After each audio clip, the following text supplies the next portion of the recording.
Welcome, ladies and gentlemen, to the African Nazarene University indoor court, where we're going live, showing you the KBF Premier League Finals, men between KPA from Mombasa and Strathmore Blades from Nairobi. Abel, I'm joined by Abel and Son, my fellow commentary. Abel, what do you think about the game? Hello and thank you, Bosi, and thank you to everybody who's watching the game today. Well, I think it's going to be a very entertaining game because the students are actually very aggressive and they play an up-tempo type of basketball. So we're about to have a very entertaining game of basketball here because both teams play the same type of basketball and actually run up and down the floor, crash the rebounds.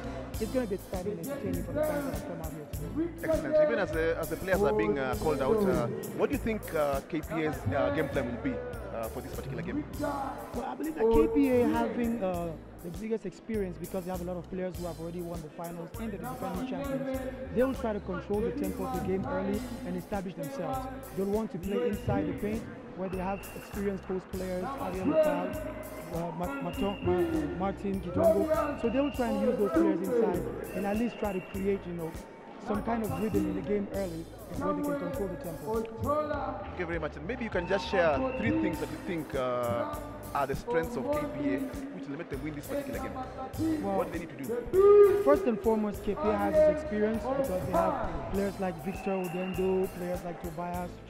Those are players that have won the league several times, so they'll use that as a primary advantage. In terms of basketball tactics, KPA has very good guards. Their guards have more experience and can easily dominate the Strathmore University guards. 2, in the post-up game when it's a half-court set, the KPA big men can actually dominate if it's on a one-on-one basis because they have one-on-one skills going to the basket. And 3, and most importantly, is KPA has a deep bench. So when KPA does rotation, the level of the game doesn't really change. Oh, excellent. And now to the other side, Strathmore Blades. This is the first time they're making the finals. Very many years in a row they have lost in the quarterfinals. But this year they were able to beat Ulinzi in the semi-finals 3-1, including a 20-point blowout. What do you think the strength of Strathmore was at the point in time that they were beating a contender, somebody who has won 8 championships and they have dominated basketball in Kenya for a long time? Oh, well, the lads really wanted it. If you know the history of Tony Ochieng, their coach, he's a hard-nosed coach. He believes in grinding and grit. And these boys came out ready. Their energy was at an all-time high, and they were playing an up-tempo game for 40 straight minutes. So in the long run in that series, Ulinzi with older players got tired. They were worn out, and the lads could just run them down and run them out of the court. So for Strathmore coming in here, they got nothing to lose today, and the kids, I believe, are going to give it all. So if KP is not careful and allows them to establish the up-tempo game that they have, they will be able to control this game and they can create an upset. Oh, excellent. And so what are the 3 key things that Strathmore need to do to be able to win this game, to get a chance to win this game? First and foremost, Strathmore has to keep the game very fast. They must avoid 5-on-5 basketball and must always be running the ball up and down. That's what Strathmore was. That's the first thing. Second of all, they must avoid KPA's guards from controlling the game because KPA's guards are going to try to control the tempo. They'll try to get the ball moving and create open jump shots for the guards or one-on-one plays because they have the ability to break down their men. So Strathmore coach must be wary of that and must avoid that, And thirdly, look, it's just quite simple. In as long as Coach Tony Ochieng is going to stay and control his players and his bench throughout the game and stay focused on the little details that his team needs in order to succeed, they'll be able to create an upset and to win this game. All right, excellent. So where is your money on this game? Is it Strathmore or KPA? Well, I might have a little bit of a bias here. I respect the champions. The way I was raised, I believe in the champ's strength. It's for Strathmore to take the championship away from KPA. So according to me, I would go with KPA, the defending champion for now. I think they have everything that it takes. They were the 3rd team in the regional championship recently in Kampala. So I think they'll pick it up from that momentum, and there's still an 85% chance, according to me, of KPA retaining this championship. Just as we chat about the game generally, could you probably speak about the history of the coach of Strathmore and the kind of struggles he's had to get to this place where he's gotten to? Because this is actually a very big success story of basketball and creating a team and building it up. It's actually amazing because Tony Ocheng has been at Strathmore for a couple of years. They have a great program they're running there. They have scholarships that come through. And he's been struggling to really get the results based on the kind of quality players that he has received. And this year getting to the finals for the first time for any of the two outfits that Strathmore has in the league was kind of a mighty step for him. It's a lot of encouragement for the university and for the sponsors because finally the investment that they've been making has come to fruition. For Tony, it's a happy moment. As a fellow coach, very proud of him because it's a milestone. It's not easy to get to the finals. There's so many teams that play in the league. Exactly. They beat a 7-time champion in Ulinzi, so it wasn't an easy feat. I just hope that he has now settled from the cloud of reaching the finals and that he has really understood that he has the chance to actually take it all and hence prepared his team with that sober mindset and left the excitement of having qualified away from this. That's an interesting thing you talk about because Strathmore is a university. So essentially, most of the boys, they are between 20 and 24 at most. You know, in first year, in around 19, 20. By the time you graduate 4 years later, you're 23, 24. And what does that say about our basketball? Is our basketball flowing out from the old brackets of players to the younger players? Or what do you think this example of a university being in the finals tells us as a basketball community? Well, it's amazing. It tells us a great story that we still have a young group of kids that are coming up and that are capable of actually playing at this highest level. Because, again, as I said, they beat a champion. They beat Ulinzi, which is not an easy feat, and they convincingly did so in the final game. It shows that we have a crop of players below 26, 27 that can actually play at a high level. And this should be encouraging to all the other young players out there and the teams with young players to understand that you can achieve this without necessarily having a team that is full of older players. Because with the young players, they've still been able to achieve this kind of success. Excellent. And what does that say about, there's always this argument about university teams playing in the highest league and therefore watering down their own university league, because basically everywhere we see, it's most of somewhat of a progression thing. Guys come from under 12 to under 16, under 18, they play for the high schools, and then they go to a college league which is successful like the NCAA, then now you become a professional athlete. Don't you think that's a problem for us in Kenya where universities now are actually dominating the so-called quasi-professional league? Well, the real issue here is that the universities in Kenya do not have a platform to play in a competitive manner that is sustainable. If you look at the example in the USA, that's why there are different levels. There's the Division 1, there's the lower division. If we had that level, it would be easier for us to be able to manage that because these players would have a stronger play at the university level. So now they're obliged to compete in the league. And because they're the prime age, they are capable in the long run of succeeding against the other teams. But more so is because of the infrastructure and because of the investment made. The universities are competing because at least because of the scholarships and everything else, the kids have something to play for.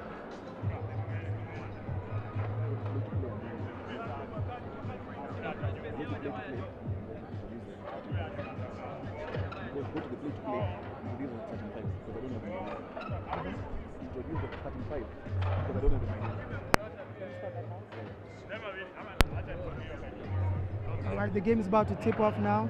Strathmore has the strongest lineup in. They have Brian Onyango, who's at the jump ball, number 17, young boy who dominated Ulinzi.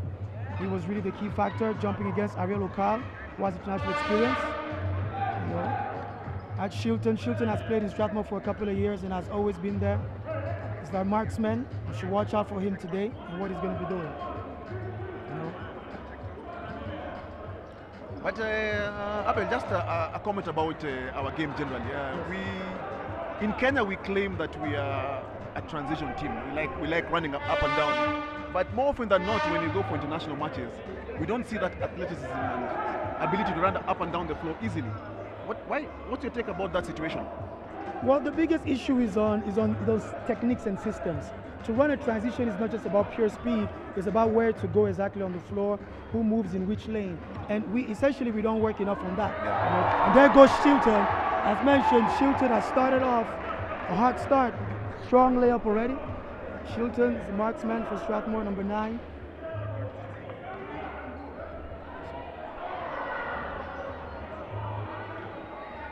KPA have gone up and down the floor twice and have come up at naught. I think they're too much in a hurry. I don't know what the hurry is about, and they are better off, 5-on-5 half-court offense team compared to Strathmore. Well, I believe it's the jitters right now. KPA is coming, they're a bit nervous. Both teams are nervous, and KPA for a wrong reason, as you're saying, is trying to play the same level, the same tempo as Strathmore, which is not going to work to their advantage. So they need to just slow it down and run their sets to the end to stay in this game. Because if they keep on running at this pace, it's the students' game. That's what they want to see. Turnover there by Manuel Soja. He was looking for the shooter in the corner, looking for Peter Shilton, and he missed that. But that was going to be a very, very dangerous play there. If Shilton caught that ball, that would have been an obvious 3-point.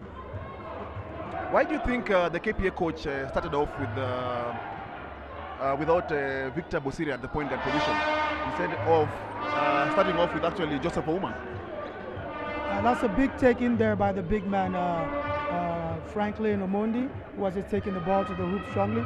Well, the reason why he didn't start Bosiri most likely is maybe due to practice sessions, because KPA, big dunk there by Brian Onyango. That's the young boy. That was the kid that was dominating Ulinzi all along the series against Ulinzi, and he just smashes one down on KPA's defense. You got to watch out for Brian all game because he's a handful.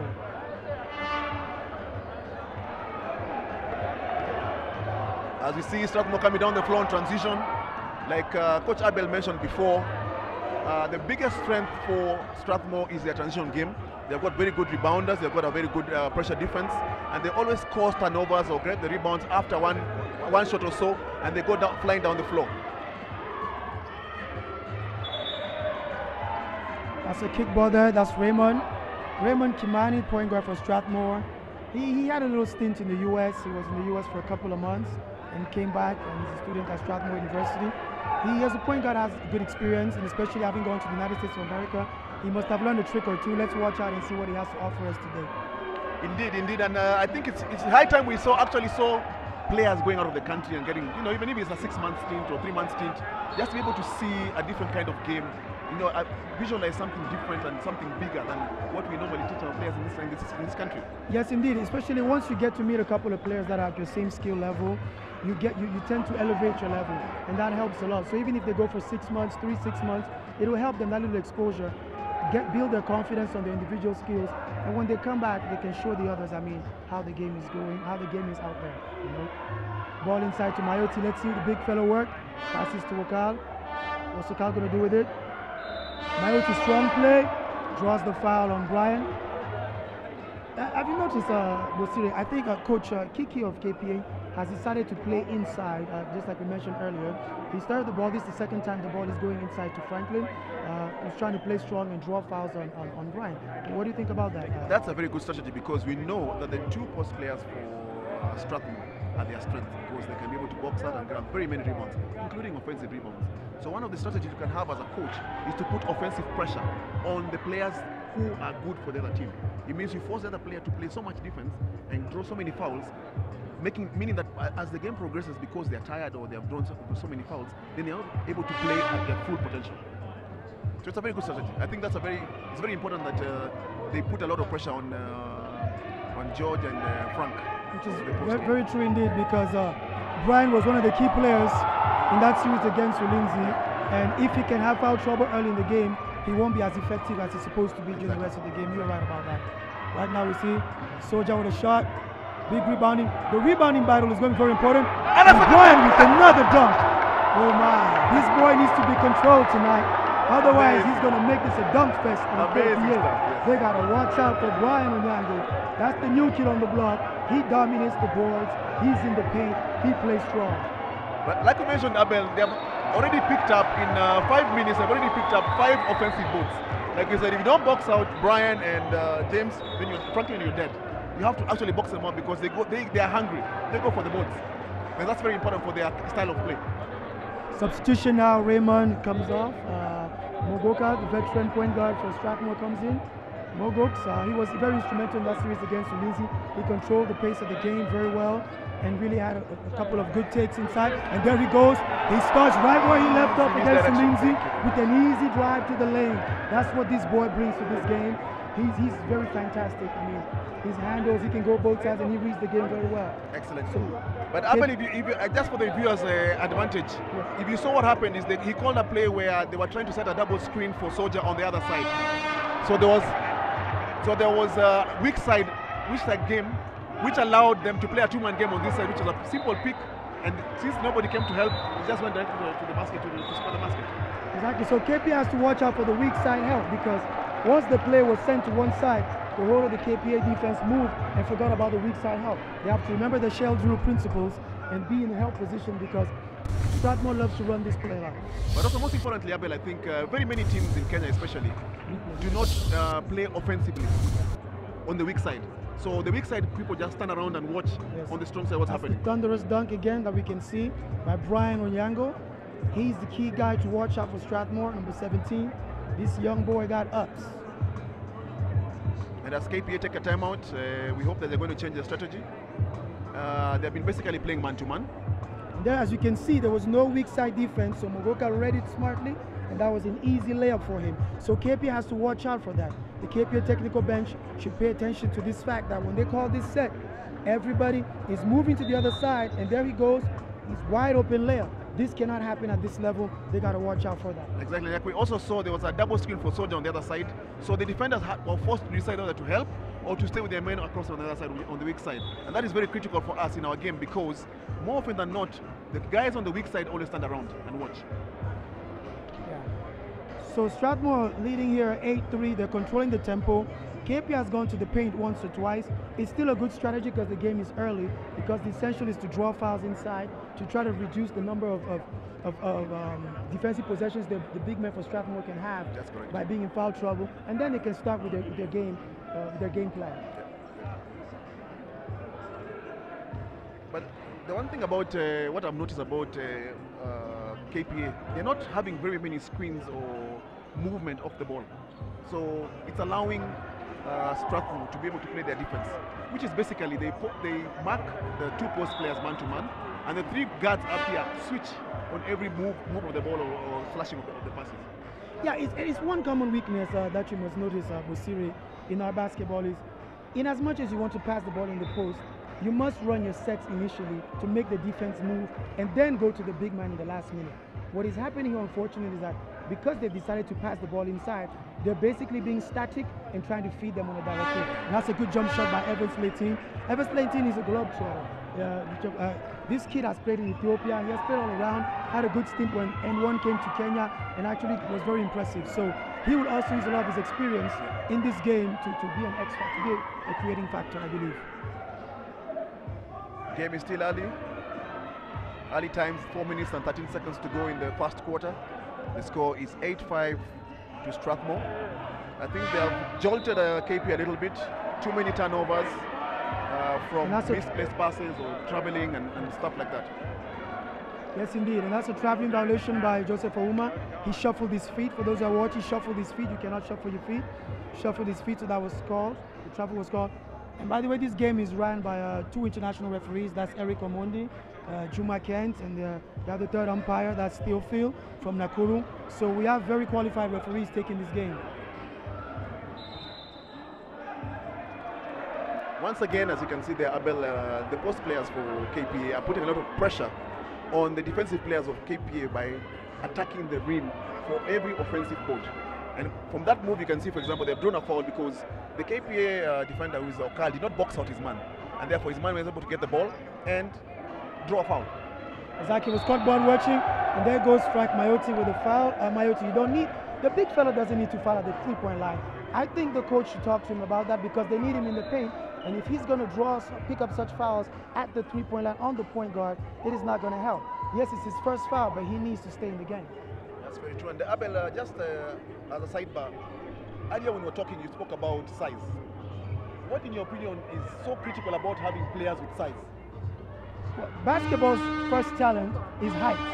And if you have size, you can control the rebounds. Because in basketball, controlling the rebounds is one of the biggest assets in the basketball game. So when a team has more size than you do, then they can control the boards, meaning giving themselves more possessions, even when they miss shots. And when you take shots, they can easily rebound and run fast breaks on you. So size matters a lot in this game, in as much as if you're small and really talented, you can still compete. But the team with the size that can play usually has an advantage in this game. Excellent. In the previous play, we saw the team going for a fast break and missing a very open layup, which forced KPA to attack on a 5-on-4, and that has been a foul for Ugoro to shoot free throws. Yeah, it's unfortunate because the team with the experience should understand this. This game is young. You need to make simple plays. He went for the fancy dunk. He didn't need to dunk the ball. He had to put the ball on the backboard, give easy 2 points. Your team is down 8-5. The tempo is important, and we have to establish ourselves very early in the game. So, again, hopefully the players will calm down and keep the game simple and make the right plays.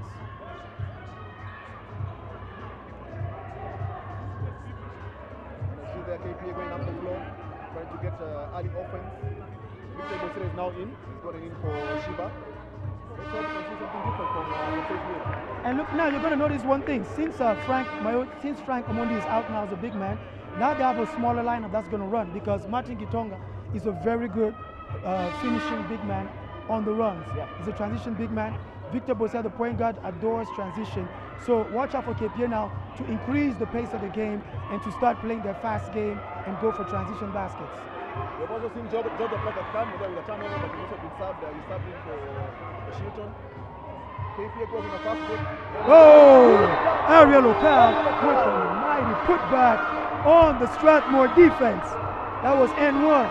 He calls himself the doctor, the beast. That only happened because KPA get the ball and attacked the rim. So even if Victor missed the layup, he'll got a chance to get a rebound without any pressure being boxed down. Exactly. As we said, now with Victor Bosire inside the court, they've gone back into their running game. So KPA ups the tempo with Victor Bosire that comes in, and right now they start running the transition game, and here we go. KPA is back up 9-8, and Ariel Okal, aka the doctor, aka the beast, just slammed one down on Strathmore University, and Coach Tony Ochieng didn't like that and had to call a timeout to calm down everybody in the gym and to restore their tempo. Excellent. So what do you think Coach Tony is telling his players now?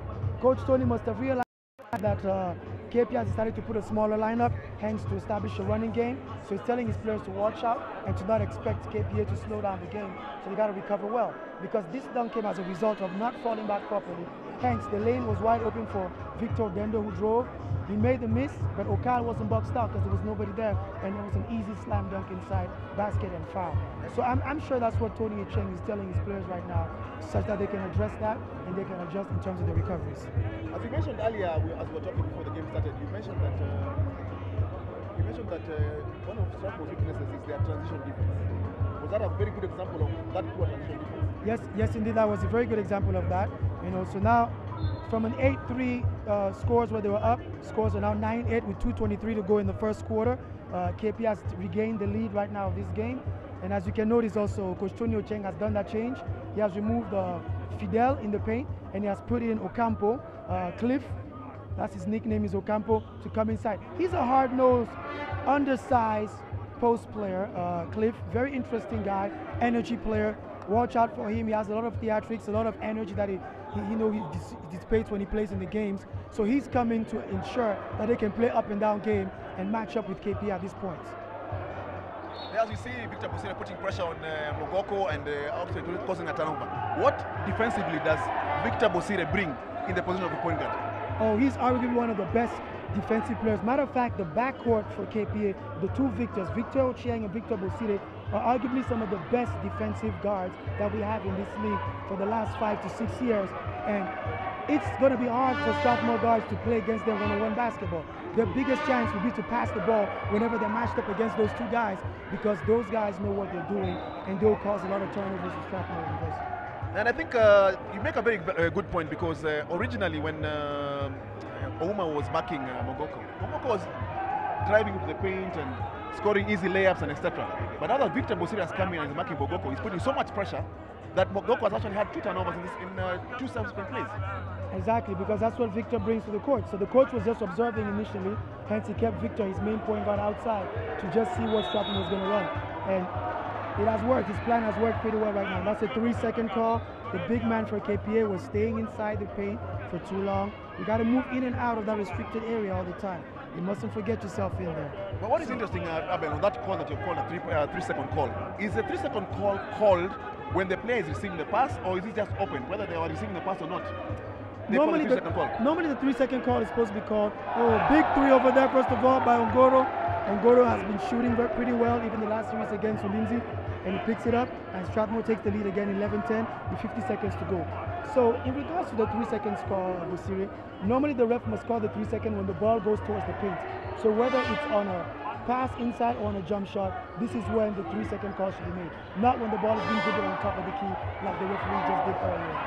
This is not necessary because there's no advantage if that player stands in there.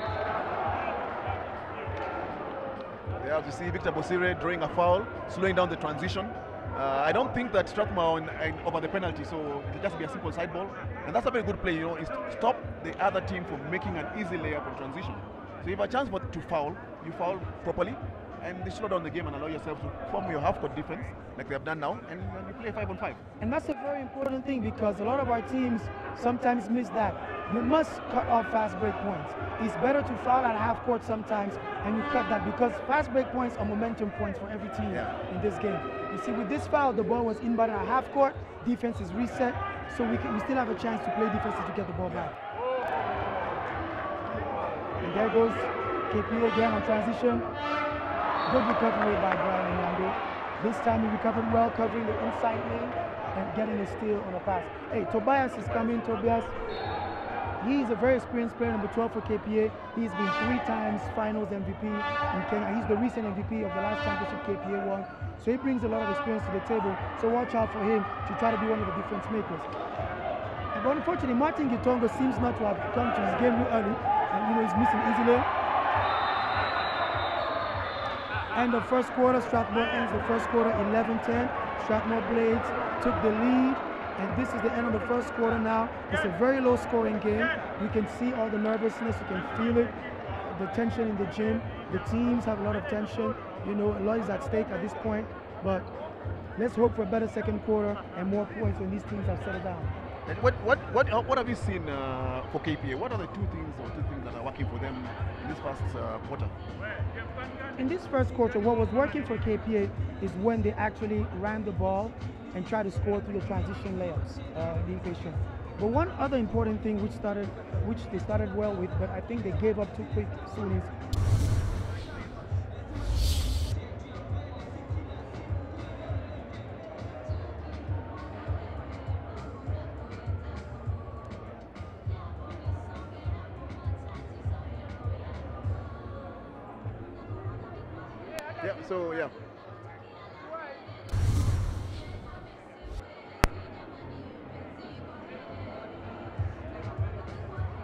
So as you're sorting out our issues, you're saying something about the transition play of KPA. So KPA should continue going inside the paint with Frank, trying to draw the fouls. It doesn't matter if he misses 1 or 2 shots, he's still settling inside the game. But I think the coach Kiki gave up too soon. He only picked up 1 foul. He should have stayed in the game, and they keep going to him. He drew 1 foul already on Brian Onyango. So we can't just give up so early in a basketball game because players are human beings and need time to settle in the game. So if I was the KPA coach, I would go back to my initial set. Try to draw the fouls inside. Keep the game at a low pace because you just need 2-3 fouls from the post player. Then after that, we can switch it up and go to our up-tempo game. So that's one of the important points for me was they didn't stick to whatever they had to do inside the paint. And that's what they should stick to. You know?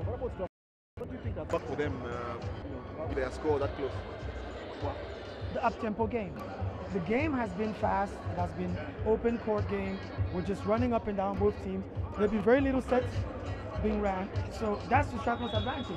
I mean, one of the things that has helped KPA survive actually is their handling of the ball. A lot of the big times the big men have to the last passes, so they weren't able to finish close. So ladies and gentlemen, we're just about to go back into the second quarter. And possession arrow is for KPA. So KPA are going to inbound the ball from the half court, attacking the defensive end of Strathmore Blades. But interesting, Abel, both teams are very good rebounding teams, as a matter of fact, because Martin Kitonga also has got averages almost 3 to 4 offensive boards and 8 to 10 defensive boards. Yes. Now, if you talk about Okal, the same thing, Yes. 10, 15 boards a game. If you talk about Fidel and Brian, same thing. So is that really an important factor for these two teams in terms of the way they play? It's really important for them to be able to maintain what is their strength, which is both teams are great rebounding teams. So both teams, rebounders, must stay focused in this game and give the teams what is expected out of them. Because whichever team is going to fail on fulfilling that part of their mission will pay the price dearly, because both teams have a reliance on that fact that they can actually rebound. So it is very important to see who dominates. But so far it's been evenly matched in terms of rebounding. You know, both teams have been able to control their defensive boards and give up a few offensive rebounds, which is what is important when you play a basketball game. Yeah, there we see Victor Bosiri was fouled on the three-point line, so he has taken 3 free throws and scored 2. That's really unfortunate. Mogok, you should know better. You don't foul a jump shooter in basketball. You cannot foul at the three-point line when he's taking a jump shot. That's not a good gamble, and he should rectify that on the next possession. Ocampo the ball, facing up with Okal, experienced Okal. Good defense by KPA. He gets out of it. And there goes Ongoro with another quick basket. Scores a 13-12 for Strathmore. This is a seesaw game. As we're hoping, the tempo is rising. The team seems to have started well in this second quarter. As we see, both teams have actually kind of slowed down the game a little bit compared to the way they played in the first quarter. They are trying to have an outside and passing the ball around. Do you think that's a good strategy when there is no shot clock? No, it's not really a good strategy. You need to be patient with yourself and get an easy jump shot because there's no clock that is forcing you to make those quick plays. And that was eventually with a good drop to Tobias. Tobias misses the first one. Pump fakes, goes up. Nothing. Rebound by Brian Onyango. You know, the KPA are missing so many little baskets below the rim that they can make and create the difference. And it's going to be really costly to them if they keep doing that. Onyango with another rebound. Brian Onyango, this ball. That young man is good. He has got very good positioning on the rebounding, and therefore he always cleans up the ball very cleanly. Very, very true. This kid is 21 years old. He's the future of this country in the paint. He has incredible timing on the rebounds. Has been a factor all playoffs. You need to watch Victor Bosire cancels that basket. A good jump shot out there. You can see an interesting sub here. Coach Kiki is going with his veteran captain, Samuel Ochola. Samuel Ochola is one of the oldest players in the current KPA roster. So he's been there through everything, through the ups and downs of the team. He has really held it for the KPA management in terms of keeping this team together and united. You know, and he brings a lot of experience to the table. I think he's instrumental. Let's see how he's gonna perform today. He comes in for Evans Leighton. Ochola is an interesting player because he's a combo player. He can play at the 3, he can play at the 4 position. So right now he's sub-Leighton, so he's playing outside. So let's see what he's going to do. There, as Okal goes for the drive and gets fouled. We also know that for Strathmore, they have made a sub. Samuel Muraya has come in for Mogoko. What do you think Tony Ocheng is thinking about when he's making that sub on that point of position? Tony is now trying to bring an aggressive guard in Muraya, who is very fast-paced, not poised as Mogok, so he's going to accelerate the game. And as you can see right now, Brian Onyango has just picked up his second foul in the paint, so this is kind of dangerous for Strathmore, and this is what KPA actually wants to happen, him picking up fouls, hence him having to go sit outside. So coming back to your point of Muraya being in the court, it's to accelerate the game. He's a hard-nosed, diminutive guard who takes the ball to the opponent at all times. He's relentless, so watch out for him to really take the ball to the KPA defense and to actually try to draw some fouls inside the paint or create opportunities for his big men who are slashing. Actually, as we watch Strathmore inbounding the ball, Samuel Muraya had actually averaged about 13 points per game against Ulinzi. Basically from breaking down his man and going for the floater or hitting the jump shot, which was actually the key to unlocking the very tight defense of Ulinzi.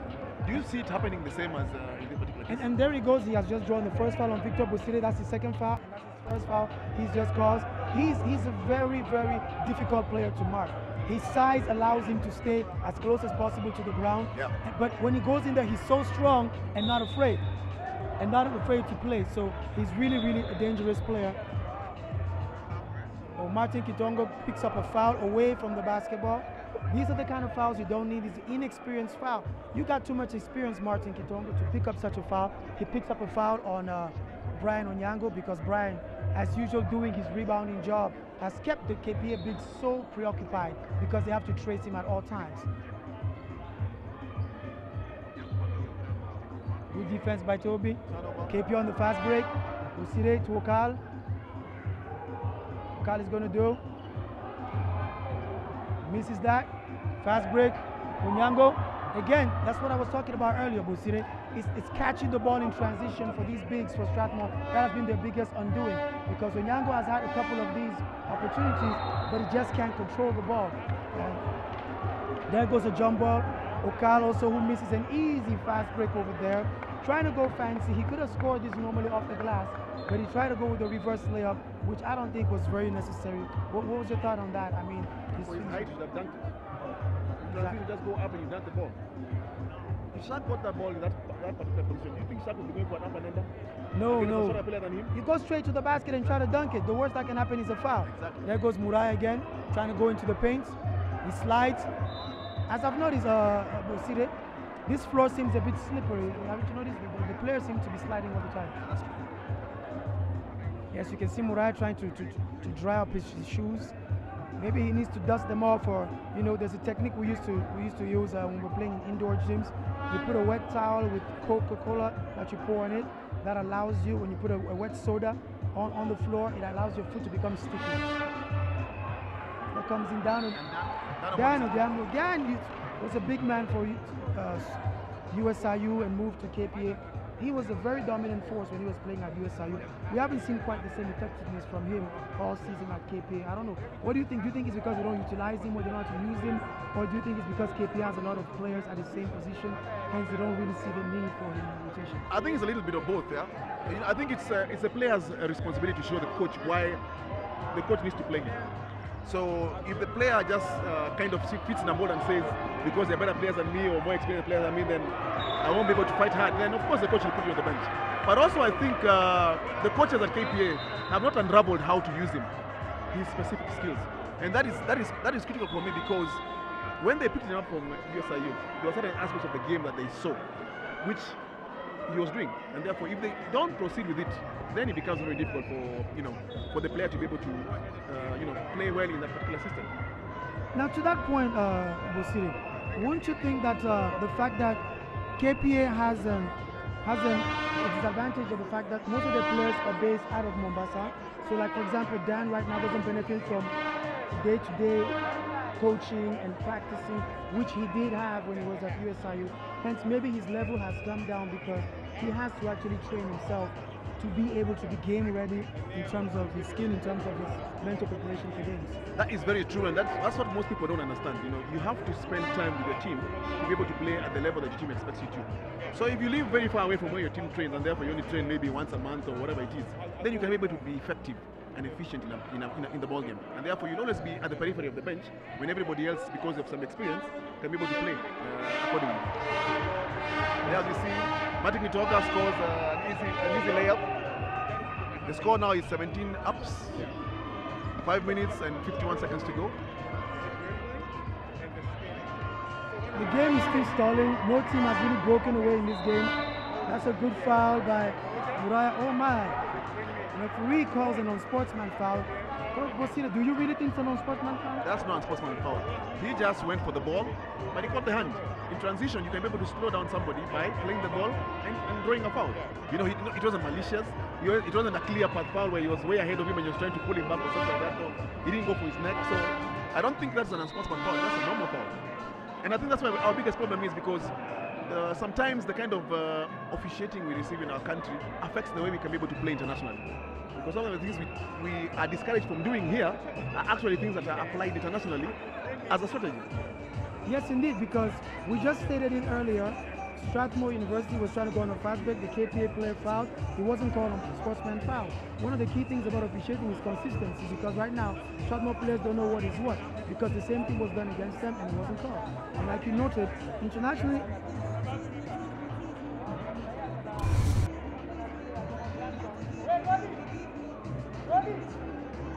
So we seem to have a slight technical hitch, but yes, right now that was a good basket there by Ongoro, who had come in. Ocampo trying to work himself, working the paint there against Okal.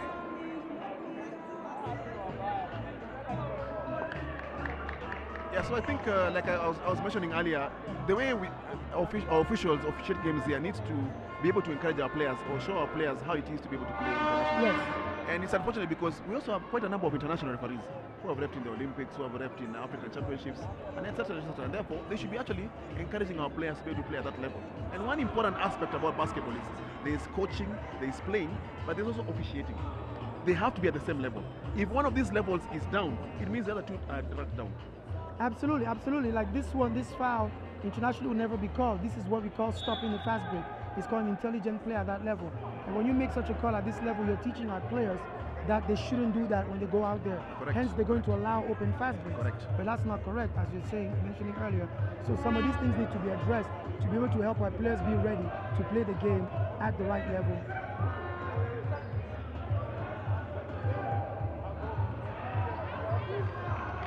The game is a bit giddy. It's not flowing. It's not flowing. Especially on the half-court side, it's not flowing. There's a lot of stops and stands and stumbles and slips and misplaced passes. And do you think that's due to jitteriness or? Jitteriness has a part to play, but more so is that both teams, if you know them, you know their backgrounds, where they come from. They all come from the same background where basketball is believed to be hard. That's the expression. Yeah. We grind, we always go in, we bang basically Exactly. as if we're playing rugby, so to say. Yeah. And so this is all both teams are doing. They're trying to use as much energy as possible. Nobody is trying to play with poise or wit. So we just want to go hard at each other, jump on each other, and hope for something good to happen. So this is why there are a lot of misses, because the refs have allowed the physical play. Hence, if you're not ready to finish with skill and technique, you end up just knocking the backboard or knocking into your opponent. Hence, the game is kind of broken for now. But even if you saw Mogoko there thinking his 2 free throws, I mean, KPA has got players who have played in the finals, players who have played internationally in Africa and etc. Why is it that they cannot play with that poise? Even as KPA scores an easy layup, why is it they cannot play with that poise? This might amuse me, but I think sometimes also who you play against affects the way you play yourself. So being here on Kenyan soil, playing against the teams they're used to, I believe they're going at them in the same manner that we're coming towards them. But when they go out there and they play the teams from Uganda, Rwanda, and all the other countries, these teams play a different style of basketball with more poise and patience. And you realize that if you use your energy wrongly, you end up not being able to survive through the full 40 minutes. So they usually have a tendency to play at that tempo. Right now we just saw a goaltending violation. The player from KPA hit the backboard, so that basket was counted. Strathmore leads 21-19. It's 4:30 to go. Tobias on the drive, good drop to Ogambo. That's the second basket by Dan on that same play. Ogambo picking it up. At least that's the kind of inside play that KPA wants to see happening. Taking advantage of Brian Onyango's absence in the paint for Strathmore at this point. Once again, Strathmore dominating the offensive boards. That's almost 10 offensive boards they have picked since the beginning of the game.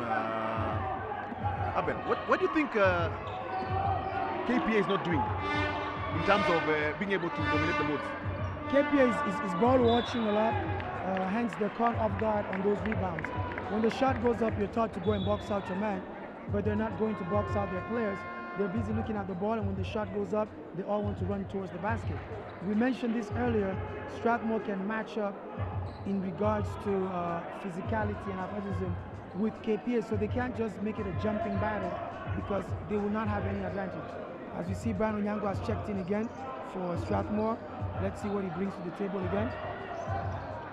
The Strathmore coach decided to remove Cliff Alela, who came in and has actually been given about 5 balls at the post and has been ineffective. There's either been a turnover or a misplaced pass or a missed shot. Maybe he wants to change his style of play on offense because we know Cliff Alela likes to post up. However much is undersized, he likes to post up and kind of grind and all the way to the basket. But it doesn't work for him in this particular session. Well, one of the most important things, and I think maybe Tony needs his university to hire a couple of assistants to help him with some of the key stats. And that's a good basket there by Tobias. Toby is a very experienced player, uses the experience, takes in the baseline, and draws a basket and a foul on the young 21-year-old Fidel in the paint. And that's the kind of experience we're talking about that Toby is going to be using all game. So back to your point, the reaction is this. We look at players mostly in terms of how many points they score. Right. Cliff hasn't made any basket, but Cliff has been the main factor, the catalyst, because he draws the double teams and he can feed, or even on his misses, on the weak side they can feed on it and score, as you mentioned. So his post-up game is key to them, and I think that's a mistake by the coach to have pulled him up. And let's see how it works for him. He knows his team better, so maybe he has a plan in his mind.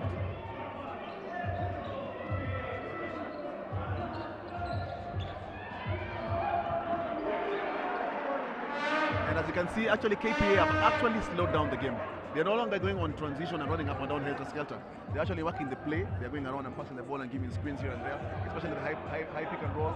And that is allowing them to get those drop passes or the drives along the baseline, as Tobias has just done the last play.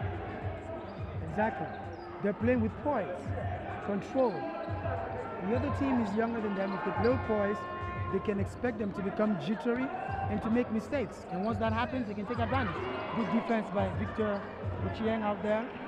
As you can notice, this is an interesting fact. KPA in the backcourt has 3 victors. Three victors. Yeah. That's interesting. It's a victor team. It's a victor team. And the interesting fact about it is that all of them were born and bred in Kisumu. Yep. They're actually products of either Kisumu Day or Kisumu Boys and the famous sports ground, Jomo Kenyatta Sports Ground in Kisumu. Yes, indeed, and that's why the 3 are also very good defensive players, because they know that hard-nosed type of basketball that is played at the Kisumu Sports Ground, where there's no foul. They actually usually have the joke of no blood, no foul. No blood, no foul. So Martin finally has his first basket. It was a 3-point play. He drew the foul. He actually took advantage of being overplayed. That was a smart play. Martin seems to be picking up finally and playing as we expected. KPA takes advantage, 25-21, with 2 minutes to go in this second quarter. And there goes Victor. Victor again with another good steal, and he draws the foul on the transition. Was that necessary? That was not necessary at all. And first of all, you have to teach a player something simple. Soja, you were beat. He's a wide open layup by Victor. Sometimes don't need to pick up that foul, because we can recover baskets, we can't recover fouls. Yep. He was really too close to the basket. And KPA ahead by 4 points, 25-21, ladies and gentlemen, with 2 minutes to go. And as we see Victor Dendo. Victor Dendo, let's speak about Victor Dendo a little bit. Give us some background about his playing career and. Victor Dendo, I believe, is about a 4-time champion. He's been a 2-time league MVP when he was at KCB Lions. He won 2 championships with Ulinzi Warriors, and one interesting fact was that he was a catalyst. This guy is one of the smartest players that has played in this league for the last 10 years.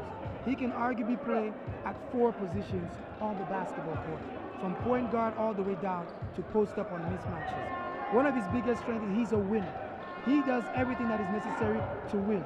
And the funny factor was that once he left Ulinzi, they haven't made it to the finals. And the joke is, he's left with the finals spirit from them. And he's coming his first season with KPA, and he's in the finals. So, I mean, it's a funny fact, but maybe it's a true fact, because that team hasn't been the same since Victor Dendo left that team. That's correct. And we can see him, he's here in the finals, and he's still a key factor. He's had a couple of good steals and key plays for KPA. So he's been instrumental, and let's watch out for him during the course of this game, in this series. You see Pascal has come in to relieve some pressure. I think he has subbed Fidel just to be able to ensure that Fidel doesn't get very many fouls in the low post. But he's also another player who has actually been with Strathmore for quite a while, from almost the last six or so years. Yes. And I think it's important that coaches understand the glue that older players bring to your team, because it's important to understand, even if they don't play very much, they are critical in terms of hustle plays, or just encouraging the younger players to understand our culture and our philosophy, and etc. And I think that's a very important point that Pascal has done for Strathmore. Yes, indeed, and emotional, because these guys have gone through these battles. Pascal, just like Cliff, are those players that have had the painful losses in the playoffs, that they've had year in, year out, in the quarterfinals, to USIU, to Corp Bank, to the different teams. So they know and they can express it to the young players like Brian Onyango and Fidel when those moments come and be like, hey kids, we've been here and this is the mistake we made, so don't make the same mistakes. Right. So it was very smart of Coach Tony Ocheng to keep those guys. They're what you call old faithful. Those guys that are here for you and that can teach these other kids. And Emmanuel Soja is one of those players. Shilton also comes at the back end of those guys that have been in this team for quite a while and that have that experience. So it's very important to always have those players. Like we mentioned Ochola, Samuel Ochola for KPA. Those guys who have been there with the institution, who can at least, in terms of what happens administratively, be able to always keep the team motivated because they know these things, they know what has happened. Yeah, as we see, Victor Odendo drove the middle of the lane and dropped the ball to Franklin, but there was a turnover. But generally, to David a little bit, Abel.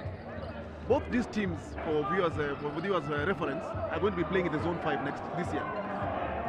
What really is our problem as Kenyan teams in playing in the Zone 5 and going for the Africa Championships? Real quickly, a very good coast-to-coast by Dan. He takes the ball. Dan has 6 points off the bench. We were talking about Dan. He used to be a very pivotal player for USIU when they had their first run to the finals. And he seems to have not lost everything about his touch. As KPA takes the lead 27-23, as halftime comes with KPA leading. It's a low-scoring game. To come to your question, Bosiri, these two teams, with the way they're playing currently, unfortunately, no, we are not playing at the right level because one of the biggest issues is the teams out there average 40, 50 points at halftime and 70 to 80 points at the end of the game. It's very difficult if you have low-scoring games. It becomes tougher for you to play. So these teams need to step up on their offense. But the biggest issue of the offense is, one, if you've noticed, we've missed a lot of free throws. A lot of free throws. Okay? Two, in this game, I believe we've made 1 3-point by Ongoro, who made 1 3-point in this game. So those are very key stats where out there a lot of teams score their free throws and they average between 6 to 10 3-pointers in a half.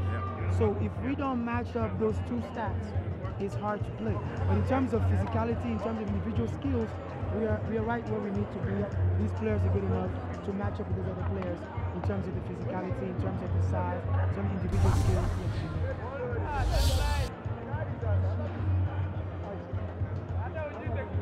That's Dan Odiambo with one of his big baskets. Dan Odiambo, who came in here, who hasn't seen a lot of playing time this season for KPA, but has come in and given them a couple of big plays and has scored 6 points. Real quick, that was a big basket by the experienced Tobias.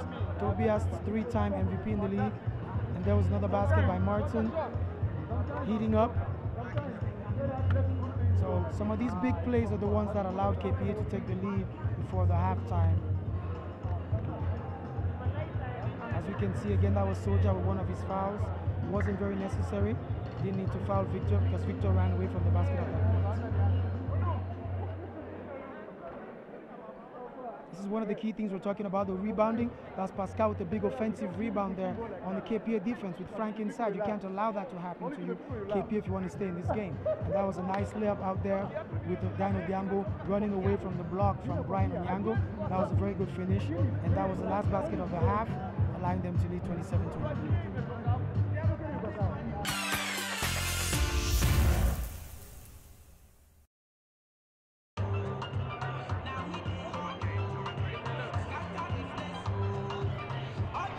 Ladies and gentlemen, welcome back to the KBF Men's Premier League Finals Game 1, live from ANU Indoor Arena. I am Bosire Bogonko and I am with?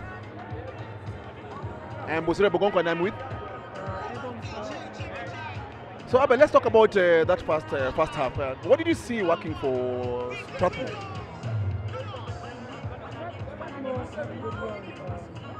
When they could establish their offense, Strathmore had a good run when they could establish their offense and then have Brian in position to take weak side offensive rebounds. But also their transition game is pretty good because Brian, the 2 dunks he had came off of transition dunks where the person going to the rim left the ball behind for him to make the basket. So Strathmore should look forward in playing at the level at which Brian is, because every time he's been in a position where he can rebound, he's been able to help them get second-time shots, hence creating the little difference in how the defense plays and giving openings to his teammates. Do you think because Brian and Fidel are very good rebounders, yeah? Do you think Strathmore need to take more shots? Because I tend to feel like they were a bit hesitant in terms of putting up the ball, and they've got good rebounders. Yes, indeed. It's two things. If I were the Strathmore coach, we go with shooters, but we shoot a lot of the times opposite the side Brian is, because he's on the weak side. He'll take 3/4 of the rebounds if they did that, and allow your shooter to establish themselves, because they have very good shooters in Peter Shilton, in Joseph Ongoro. Those guys can really shoot the ball. Sammy Mogos can shoot the ball. So allow them to shoot. Doesn't matter if they miss. George Okoth is a very good shooter. Let them shoot the ball, because he'll keep clearing the rebounds and taking the ball back up. Yeah. Once he knocks down the first 2 shots, then the game will be quite easy for Strathmore to control, because of the fact that KPA have to make a decision between allowing the 3-point shots or helping him foul. Yeah. And then what do you think Strathmore need to do in terms of negating KPA's play? Well, Strathmore needs to just rush the play when KPA has the ball on offense. They should operate with traps, because KPA wants to play one-on-one game opposed to passes, so they should try to trap them and just break the play. They call it breaking their offense. They have to break KPA's offense all the time. Lastly, I would press KPA if I was Strathmore. I got young players. We did 3/4 press. Just speed up this game. They'll make 1 or 2 baskets, we'll get more steals, because you have length and athleticism. Okay, and what do you think has worked for KPA? Experience. KPA has put in players. Tobias came in, good plays. Daniel is a very experienced player. He has 6 straight points inside there. Okalu's experienced well. Even Frank is experienced well when he was there. It's basically experience. KPA hasn't done anything quite special. Defensively, you've seen the work of the 3 victors on defense. You know, Victor Dendo, Victor Cheng, Victor Bosire. At the guards, they've easily already got 6 to 8 steals. Direct steals on the guards where they clamp the ball and steal it from their hands. So those are the things that have worked for them. It's the hard-nosed defense by their guards, and it's the experience that they use, because they've only scored layups. KPA's baskets have been right below the basket. Only Evans Leding hit a jump shot. So that should say a lot to the game and to how you scout it at this point moving forward. Okay, so ladies and gentlemen, third quarter is about to kick off. KPA 27, Strathmore Blades 23, and it's KPA's ball. Once upon a time, Abel, at halftime, there used to be a jump ball also. But that rule was changed a couple of years back, where the jump ball is only at the beginning of the game, and every other quarter, the team with possession inbounds the ball. Do you think that has helped the game in any way? Yes, indeed. We don't have to reset the game at every time. The game is continuous. It's 40 minutes continuous. So we pick it up from where we last left it. Whose possession was it? Back in the days, we reset the game, literally. Hence, it was kind of different. After 27-23, KPA is up as we start this third quarter. KPA took the lead in the last 2 minutes of the second quarter. So Strathmore is starting with a new lineup in this third quarter. Sammy Mogobs is the point guard, with George Okoth who's playing at the 2. Emmanuel Soja is playing the 3, and you still have the tandem in the paint of Fidel and Brian Onyango holding up.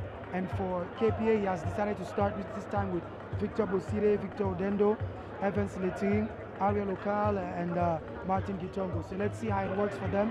Both lineups can run the floor, and both lineups are athletic. So ball into Onyango. Let's see what Brian can do. Hard-nosed defense again. And that's a quick turnover by Strathmore. Good defense by KPA as Victor Bosire brings the ball up. Strathmore University seems to have moved into a 1-2-2 zone at this moment, as you can notice. Their positioning. So maybe it's because KPA hasn't shot the ball well enough. So they want to gamble and double in the paint, because as we noted, most of KPA's baskets have been inside the paint actually. They have not made any 3-point shot. So that's a smart move by Coach Tony Ochieng. He's adjusting to what his opponent is doing. A good pass in there by Mogokes to Fidel. And Strathmore draws first blood as the second half starts with a quick basket by Fidel inside the paint. Why do you think he started off with Victor Bosiri in this quarter? Why do you think he started off with Victor Bosiri in this quarter? Well, one is because of the defense, as we spoke about. He realized that the Strathmore guards have really dictated the terms of this game. And when Victor Bosiri came in, he could get direct steals from Samuel Mogoka and hence changing the play and going up. Hence, he wants to start exactly the same way he ended, which is being able to get the ball from those guards and create the steals.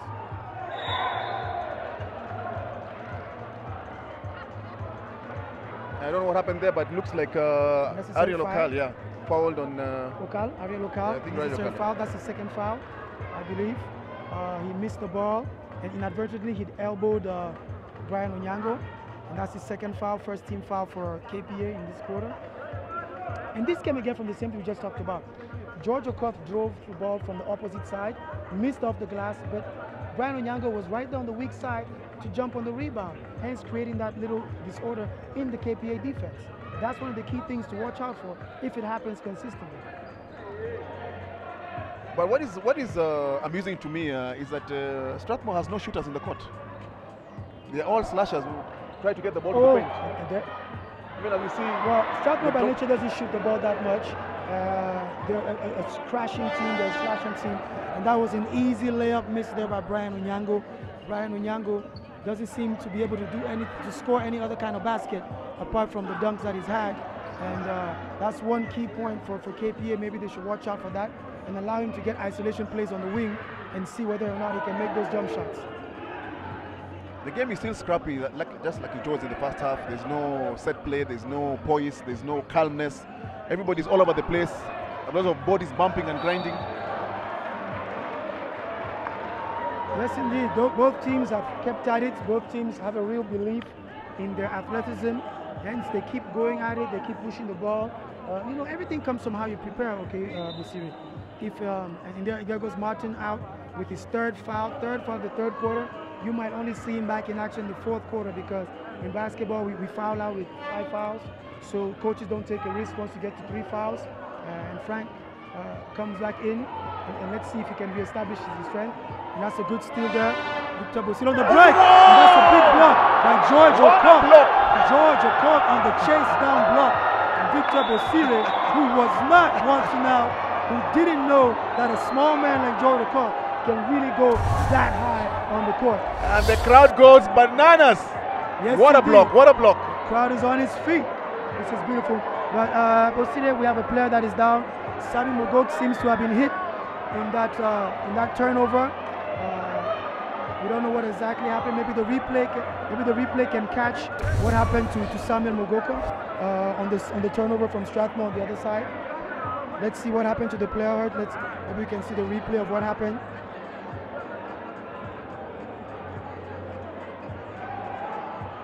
Even as you see Samuel Mogoka lying on the ground there, I think he was hit by an elbow to the face. I hope he's not injured. I hope it's just a small thing and he'll recover. But Abel, that last play was a typical LeBron chase down block because Victor Bosiri was wide open by himself, going for an easy layup, and George Okoth recovered from his offensive end to the defense and sent the ball into the crowd. Yes, indeed. This is one of the patented moves that George Okoth has. He did the same thing in the quarterfinals when they played against USIU in this same arena where he chased down Alex Ramazani and threw the ball to the rafters. He has done that again today. A lot of the guards out there, you better watch out when you play against George Okoth because he knows that move by LeBron James. When you go for that little layup, you better go dunking it or look for an extra pass. Otherwise, George Okoth will be flying above the hoop and he's waiting for you, hovering like an eagle. So as we are still talking about George Okoth, what do you think apart from that hustle? What else do you think he brings for his team, Strathmore Blades? George Okoth is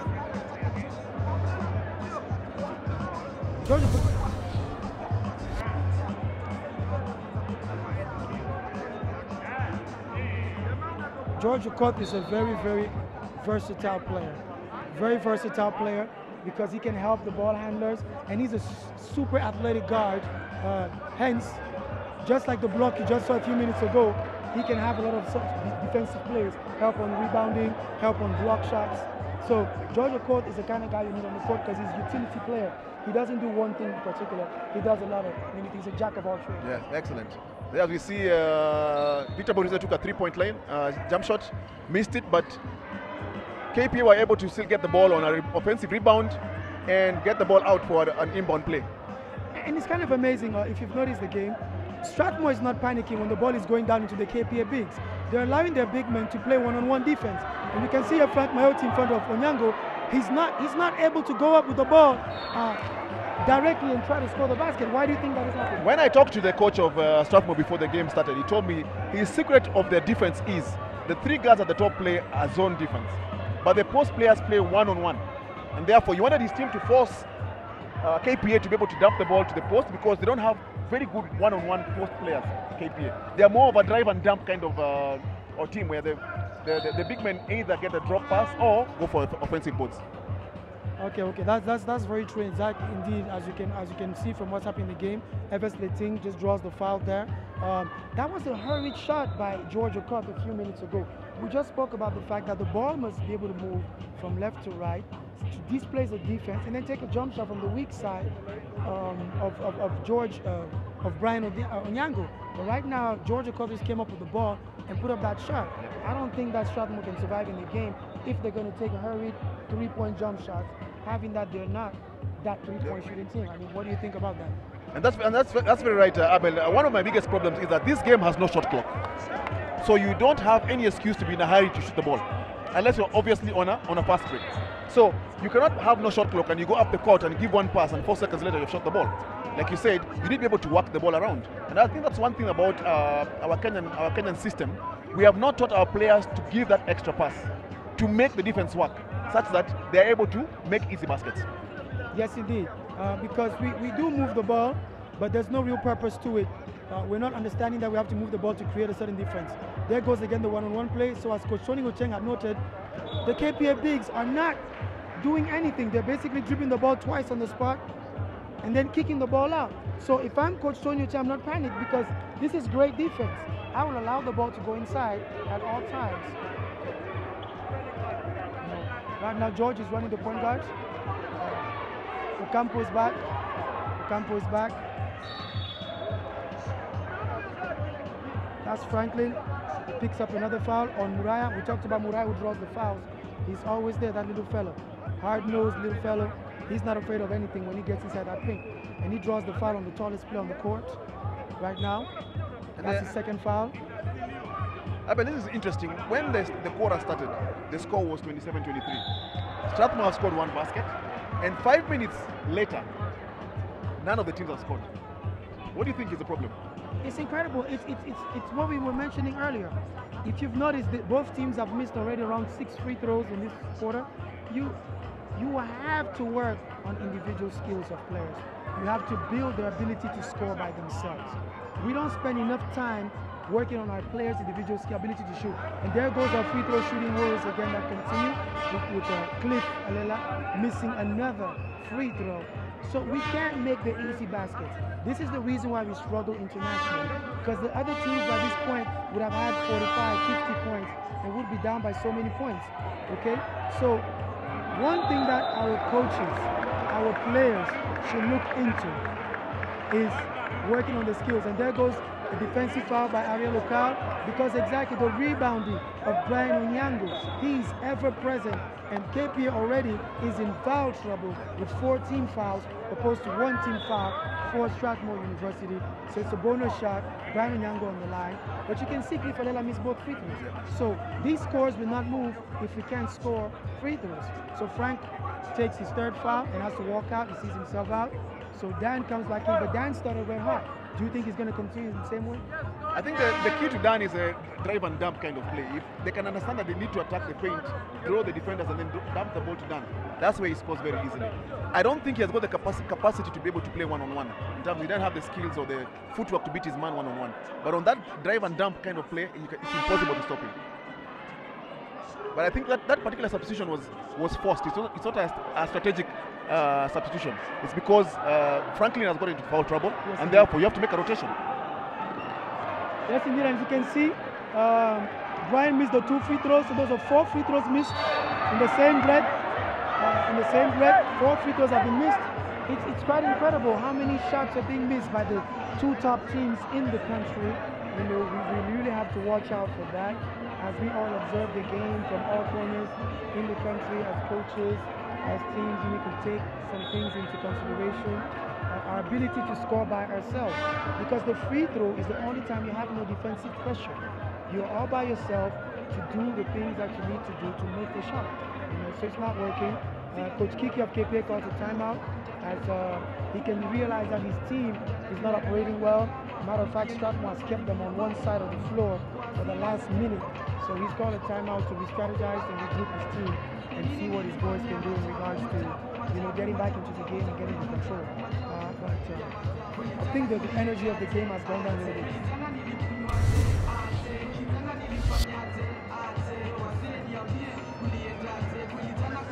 You can see here that was the drive by George Okot from the weak side, and Brian Onyango, by going up, forced the foul on Ariel Okal because they needed to block it.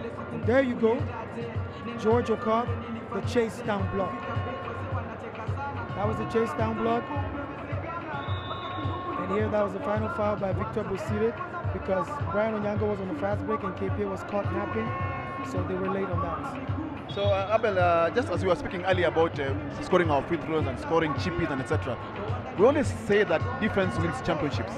But what is the importance of offensive pressure in terms of being able to give your team a chance to win? Well, this is the reality. Basketball started off by being a sport where you score. Scoring is one of the first skills that you need in this sport called basketball. That's why it's called basketball. So when you can score, you have a tendency to influence your opponent because they need to make changes and rotations to slow you down. Hence, they reduce the offensive power. They reduce the number of players that can score. This is why teams like Golden State Warriors in the NBA are good, because they can score. And that's the first free throw. The first free throw after 6 tries by Brian Onyango. And Strathmore closes to 26-27 with 4 minutes to go.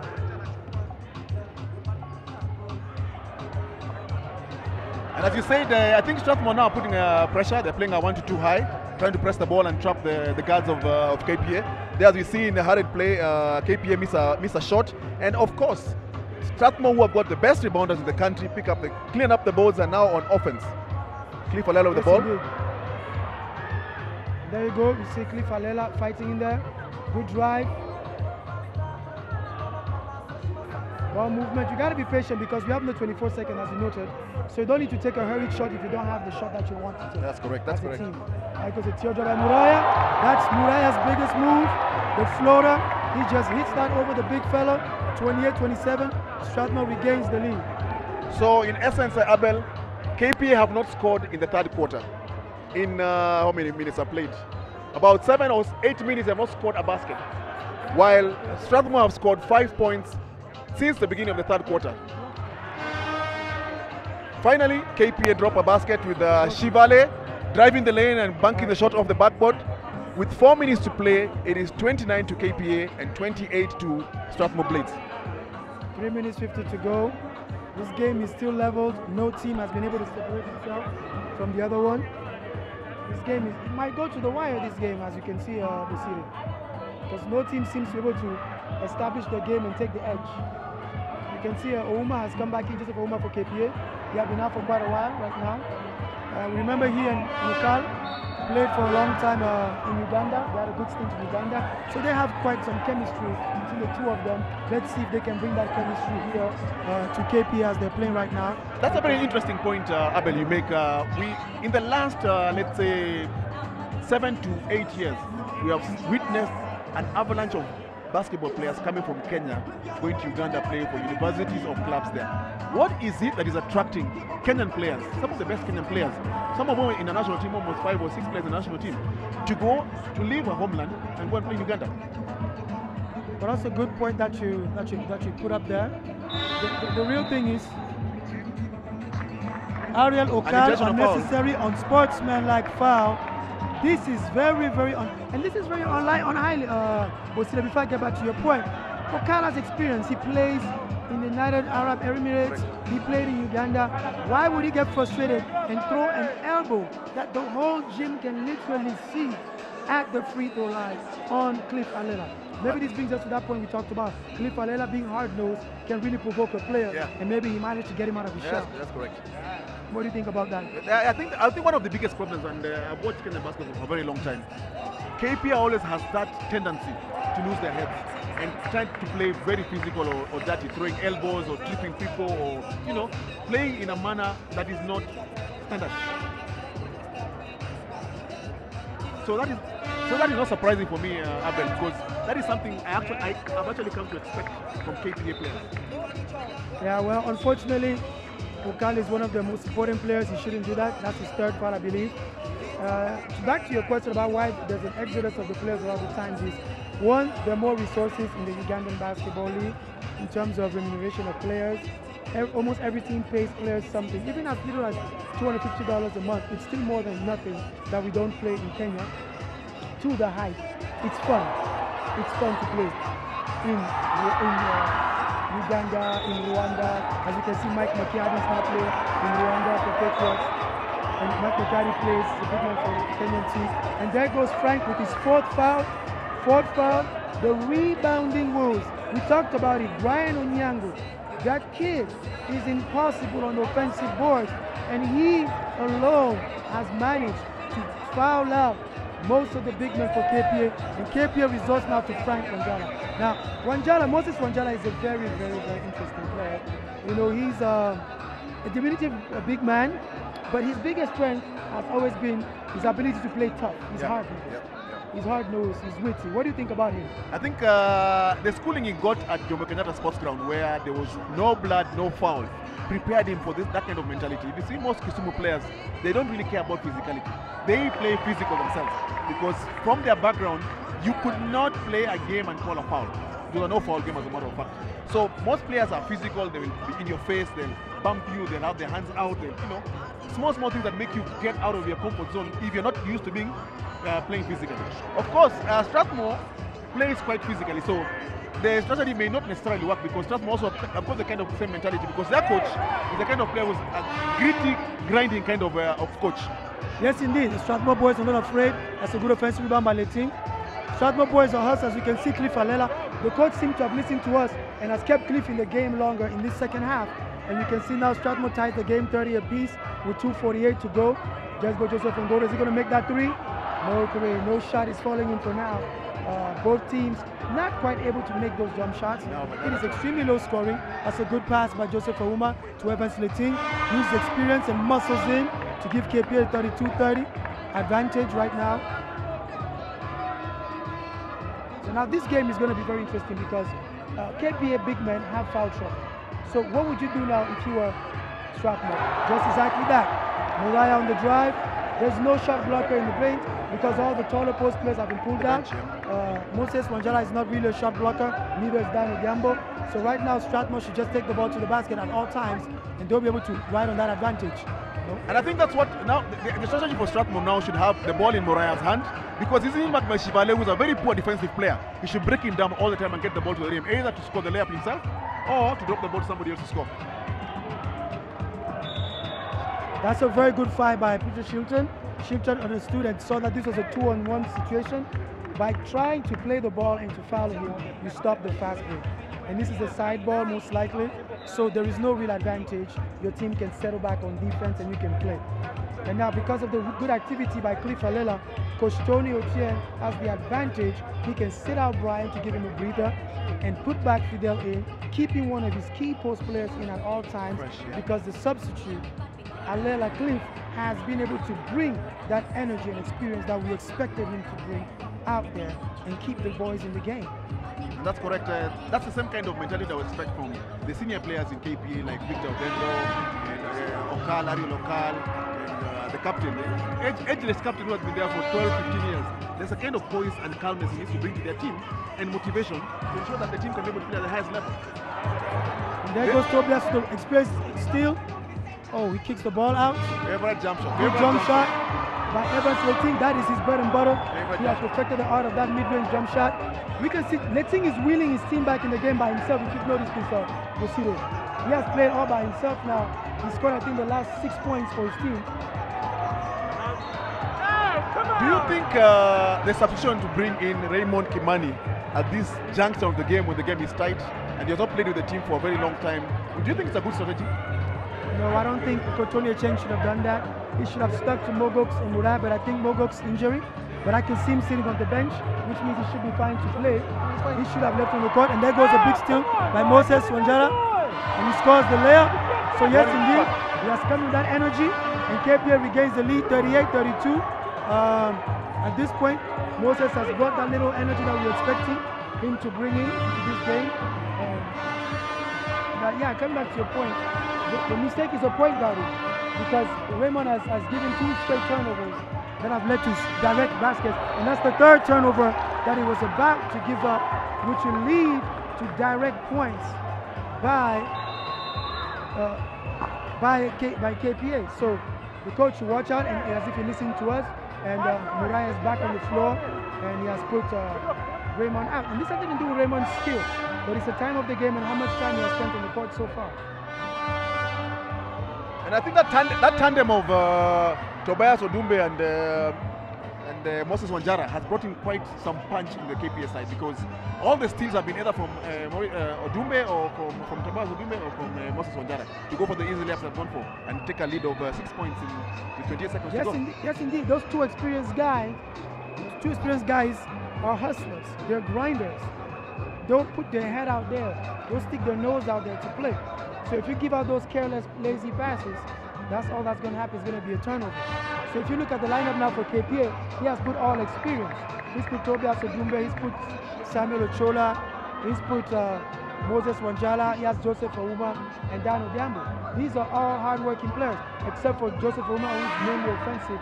The other 4 guys can really grind it out. As Shilton drains 2 free throws, and Strathmore cuts the lead. It's 34-38, 25 seconds to go in this 3rd quarter.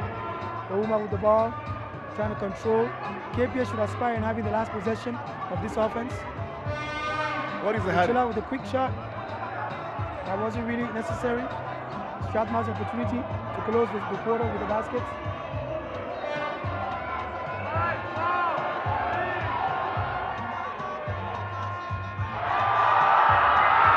Oh my!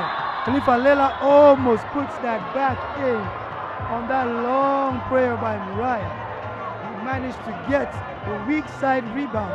KPA falling asleep on that possession, and that could have been costly to them. Scores are 38-34 and the 3rd quarter. Bosiri, what do you think about the game? Do you think KPA started getting its right momentum, or do you think Strathmore still has a chance to close this? Yeah, for the moment, I think KPA has rattled Strathmore a little bit. Strathmore have lost their poise, they have showed their youth, they have showed their experience, because they had kept the game very close, either 1 point behind, 1 point ahead, or even. But in the last 2 minutes, they've actually lost momentum and have gone 5 points down. As you can see, it's 38-34, sorry, 4 points down. And it's because the substitutions that KPA made gave them punch. But the substitutions that Strathmore made in the last 2 minutes or 3 minutes actually slowed down their pace and reduced their ability to be attacked as they've been for the last 17 minutes. I want to bring you back to an important point, and you tell me if you don't think this works. This actually has an effect on these games. Don't you think that the fact that Tony Ocheng doesn't have assistant coaches, real assistant coaches, to read the game for him, break it down, and give him suggestions, is making a difference in the way he's making his rotations? Because KPA bench has a lot of experienced assistant coaches in Michael Pell, who is there helping Coach Samuel Kiki run the bench, hence read the game and make the right suggestions. Don't you think that has been weighing on this game in particular up to this point? Coach Abel, I think you have made a very valid point, and that's one of our biggest problems in Kenya. We have a problem where very many people want to take up too much responsibility. And even from the practice session itself, if you're only one single person, you're supposed to do conditioning, ball handling, scoring, defense, it becomes very difficult on you. In the game, it's even worse, because more often than not, the coach is always the hottest in his head, and therefore you require 1 or 2 people who are sitting calmly on the side and being able to see what kind of adjustments you're going to make. That, of course, is a factor, because yes. So I think for now we need to have Coach Tony, ensure that he's got the best 5 in the court. It's the last quarter. There's no risk to having the best players in the court. If they're in foul trouble, they've got 3 fouls or 4 fouls. It doesn't really matter, because you need to start the quarter at your strongest. and be able to attack KPA. For KPA, they need to maintain the same team that ended the third quarter, because they already had some punch, they already had some run, they already scored like 8 points in a row, so it becomes easier for them to be able to continue that same pace. And your points are very valid, but it seems like Coach Tony Ochieng was not listening to you. He went back with the same lineup that ended this third quarter, and I totally agree with you. My suggestion would have been Tony Ochieng, I take my best 5, and we go for it. It's the 5 guys, we're dying on this court, this is what we're doing. Because you can't afford to play a tight game against an experienced team. Because they're going to make plays like this one by Joseph Ouma, and if you realize KP has picked up on their free throw shooting ability, they've been making more free throws than they were. They've actually missed, I think, 2 free throws in the last 8 attempts. So it's very dangerous. It's a bad risk not to have your best lineup on the court at this moment for Strathmore University. But just to debate a little bit, Abel, speaking before the third quarter ended, we were speaking about Tobias Odumbe's. Oh my goodness! This is Fidel, who posterizes the whole KPA defense on an incredible post move. He pump faked the defender, one strong dribble, and boom! He was right on top of that. These young boys from Strathmore, incredible. But there goes Moses Manjala with that veteran player I was talking about earlier. Moses Manjala with that veteran player.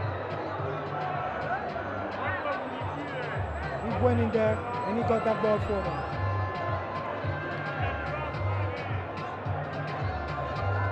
Moses using experience to draw a 3-point play. We call this the old-fashioned 3-point play. He went there for that hard roll, that strong rebound, got that ball and went up with it.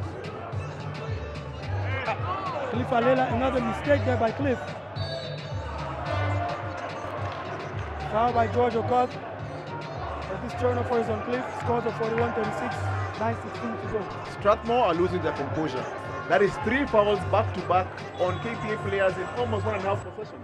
You cannot be in a situation where you're giving those guys an opportunity to have a score.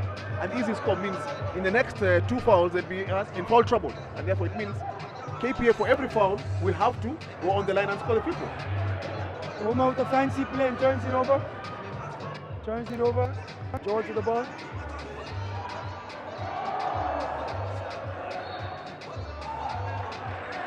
George Okoth is running wild at this moment. I think Coach Tony Ochieng needs to do a substitution, needs to calm him down. Okoth has 3 fouls and has 2 turnovers at this moment for Strathmore. As Strathmore loses the composure, they need to calm down. Joseph Ouma is trying to dribble around. Do you think it's really effective to try to dribble around such a small, quick player? No, I think what he's trying to do is he's trying to slow down the pace of the game. But oh my goodness! Moses Manjala with a power down, put back down. Moses has come with it from the bench. As earlier mentioned, Moses bringing that experience of his, that hard-nosed ball, he just threw it down. He's talking to Strathmore. He's like, you can go up, I can go up, we can all go up. This game is actually, it's heating up right now. It's coming to life. The energy is coming back. They're bringing the fans back into this game. 43-36, 8:24 to go. I like what I'm seeing. What I like about Moses Manjala is that he has sat out the whole of first quarter, the whole of second quarter, and 8 minutes in the third quarter. He has come in with 2 or 3 minutes in the third quarter to end, and his punch, his effect on the game has been obvious. Everybody can see he has been hustled, he has stolen the ball, he has made layups, and he has even put up a putback dunk. That is the kind of impact player you need to have off the bench. You have got 1 or 2 of such players who you can throw in times of crisis, and they motivate your team, then you're put in good stead. Absolutely right, and this is what all the players out there, all the young players out there who are always complaining about coaches playing time. Look at what Moses did. He stayed focused. He stayed in the game the whole time, and he was ready for his time. And when his moment came, he seized that opportunity. Same thing with Dino Dembo. Those 2 guys came in the court from the bench and have become the X factors and key elements of KPA, taking the largest lead of the game so far, which is a 7-point lead. Yep. So you need to know that as a bench player, as a rotational player, that it's not about when you get in, it's what you do when you actually get in. That's correct. So Abel, I was just making a point earlier on, we have had very many great teams in Kenya. KCB Lions, for example, which Tobias Odumbe won 3 championships with. What do you think is our loss when such teams leave the league and don't play anymore? Well, one important thing is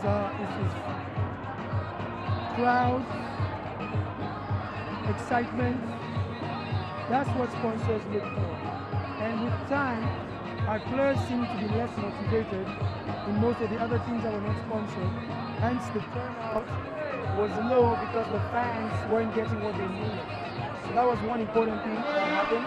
As we see Brian on the free throw line, Tobias Wimbe with an unsportsmanlike foul because he basically tackled him on his way to a dunk.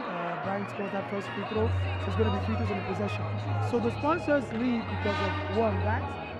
Two, we have to make our basketball league have a better remuneration system. As a federation, we need to look for sponsors that will come and put some finances around it in terms of marketing, in terms of promotion of the game, in terms of working with broadcasters so we can have the games live. Because it's those little things that encourage the Ugandan League and the Rwandese League. Because if you look at the images, the league's always packed. Once the league is packed, sponsors come on board because sponsors need numbers. So I think some of these corporates that have left the game was because of that. But we can see they're trying to come back, and we'll see what will happen in the long run. So currently, right now we have the fans be standing on top of where the backboard is hanging, and they're basically shaking it. So the referee is talking to the fans of the particular teams to tell the coaches of those teams to tell their fans to leave the back of the baskets where they're shaking the hoops because of where they are. Those rails are connected to the basket, so you can't stand there because if you shake them, they affect the shots that are rolling on the rim when somebody shoots. That's what we call winning by all means. That is what our KPA fans trying to shake the rim on which side Strathmore is scoring, so they can be able to miss their shots or their layups and etc. Of course, in the game of basketball, there are very many ways of frustrating your opponents and winning the ball game, and that's one of them.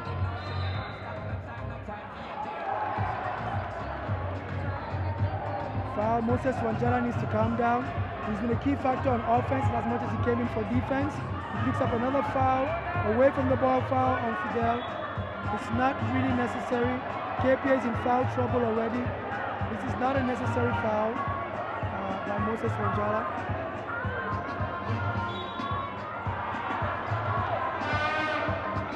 No, and there we saw the referees coming together because they were deciding whether it was going to be a basket good or not. And clearly they decided it wasn't a basket good because the foul was caused on the point the player was still on the ground, not in the action of shooting.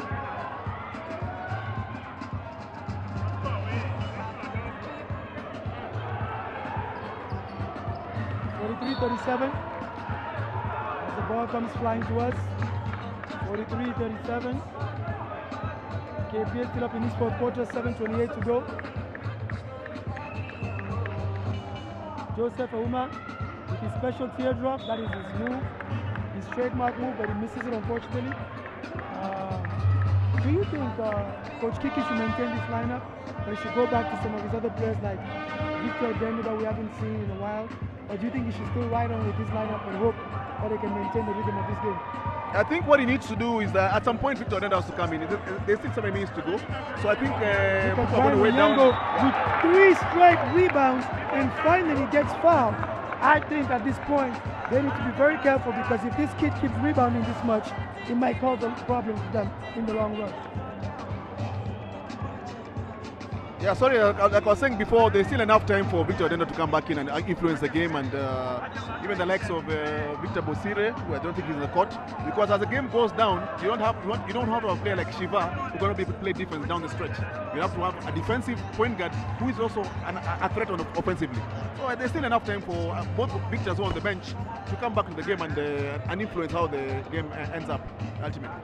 That makes a lot of sense indeed, because you have to anticipate that if Strathmore lives up to the hype, this game might end up going into overtime. Yeah. Hence, you need a lot of juice from some of your key players. So as long as you have the lead, you can just maintain it until something alarming really happens. Exactly. There goes another offensive rebound by Strathmore. I like their patience. At least now, come on.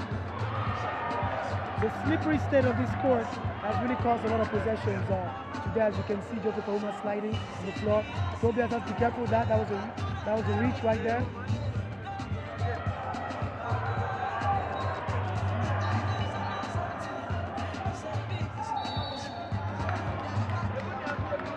One of the secrets that Strathmore don't know at this point in time, the player who is being guarded by Shivale needs to have the ball in his hands and he breaks him down all the time because Chevalier is not a good defensive player.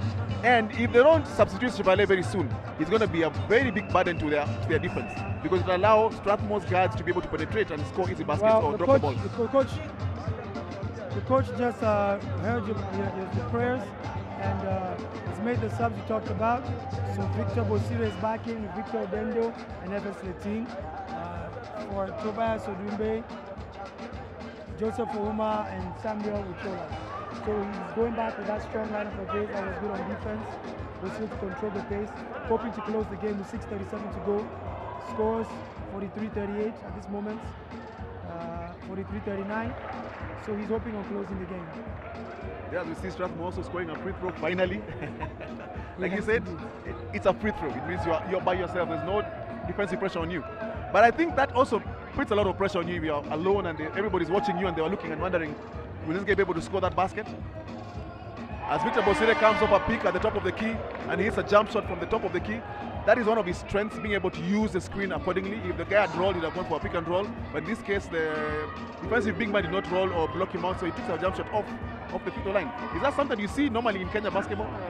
One thing is that's what I'm about to mention this. Victor Bosire is one of those few players in this league with the ability to shoot the ball off the dribble. A lot of our players shoot set shots only, which makes it easy to be guarded a lot of the time. So it's a very good strength that he has, and it's something to watch out for. Tony must tell his post players to hedge and double team every time that pick is made. But this is one weakness we've always noticed in Kenyan basketball.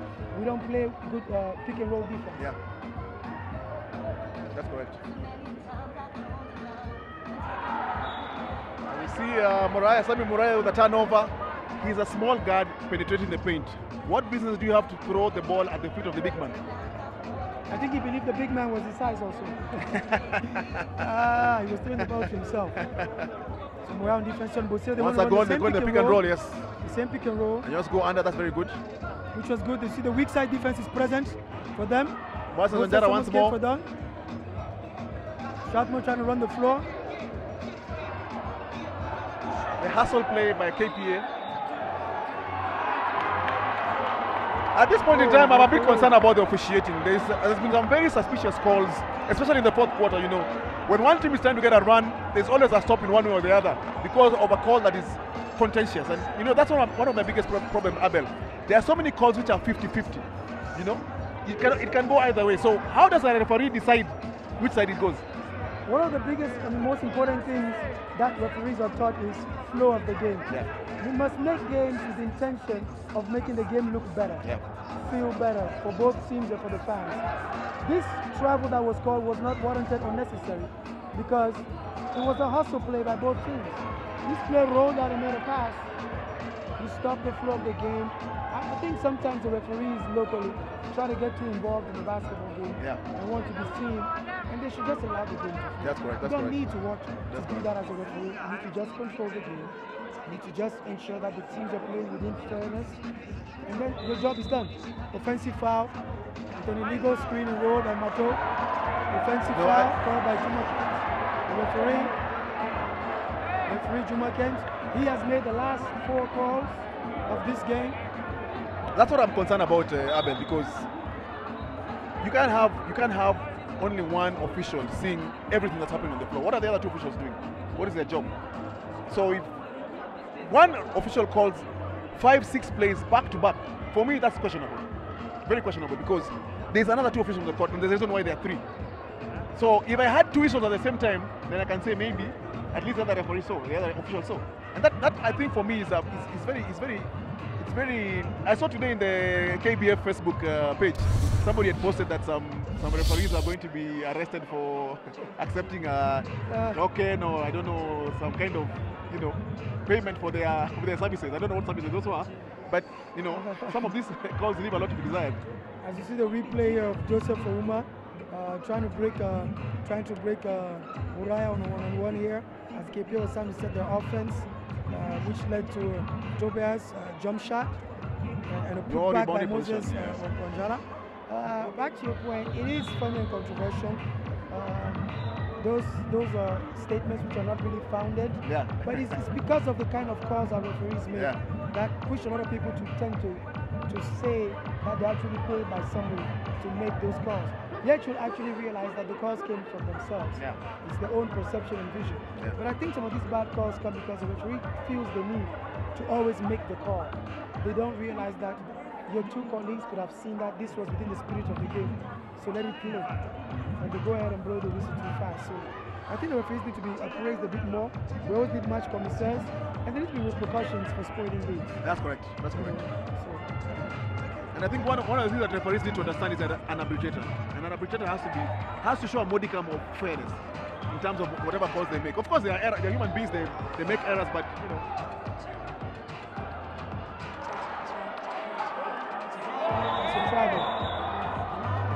Travel violation, Mato, as he complains to the referee, but he did move his feet. He moved 3 times.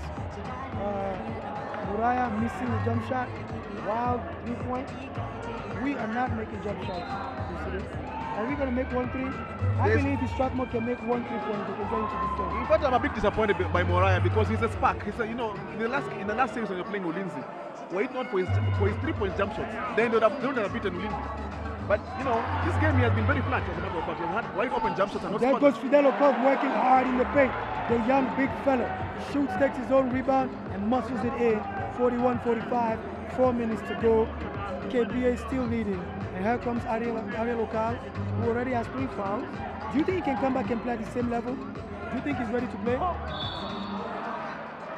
Well, it depends on his poise. I think the time on the bench has allowed him to, you know, soak in what's happening on the court, and maybe the coach has spoken to him just to ensure that he understands that he's a very integral part of the team, and he cannot allow himself to lose his head and, you know, and go berserk. And therefore, that's what he's going to do. So what do you think about this substitution? Very intriguing. Coach removes Moses Wanjala, who had been the spark plug, to put in Ariel Okal with 3:51 to go, as Martin misses his first of 2 free throws. What do you think for KPA? Do you think it's a good substitution? I think it's a good substitution because he's looking for rebounding. As you can see, for the last 4 possessions, Strathmore has actually picked up almost 5 offensive boards, and therefore it means there's no rebounding. They don't have strong rebounding positions in the paint, either on the defensive end or the offensive end. Yes, indeed, and one of the key things Strathmore was doing is going to Fidel in the post, who was guarded by Moses Wanjala. Being smaller than him, he was taking physical advantage of him, hence making those last baskets. So you're very right on what was happening and why the coach made this change. There, as you see, Strathmore inbounding the ball off stolen ball. And Coach Tony makes a substitution. He removes George Okoth and puts in Soja. We hope that Soja can be able to run the floor and be able to score easy baskets. Like we said before, Victor Bosire's defense on Muraya has also been very effective in this last 3 minutes. Since Shivale went out, Muraya has been unable to penetrate the paint and score easy baskets. We should see that on the replay. I think that was a clean strip, but the referee makes a call on Victor Odendo. That was a good job. Yes, back to your point, you're right. I mean, Victor Bosire has been a pain in the neck for the Strathmore team. Their point guards have been very, very inefficient because of his presence, and that's one of the strong points for KPA. As Ngoro makes his first free throw, first of 2 free throws, 42-46, 3:15 to go in this game. Makes the second goal, rolls it in. 43-46, 3 points game. 3:13 to go between KPA and Strathmore as Victor Bosire brings the ball up. The game has slowed down for both teams as they all try to rely on inside basketball. Good pass and poise.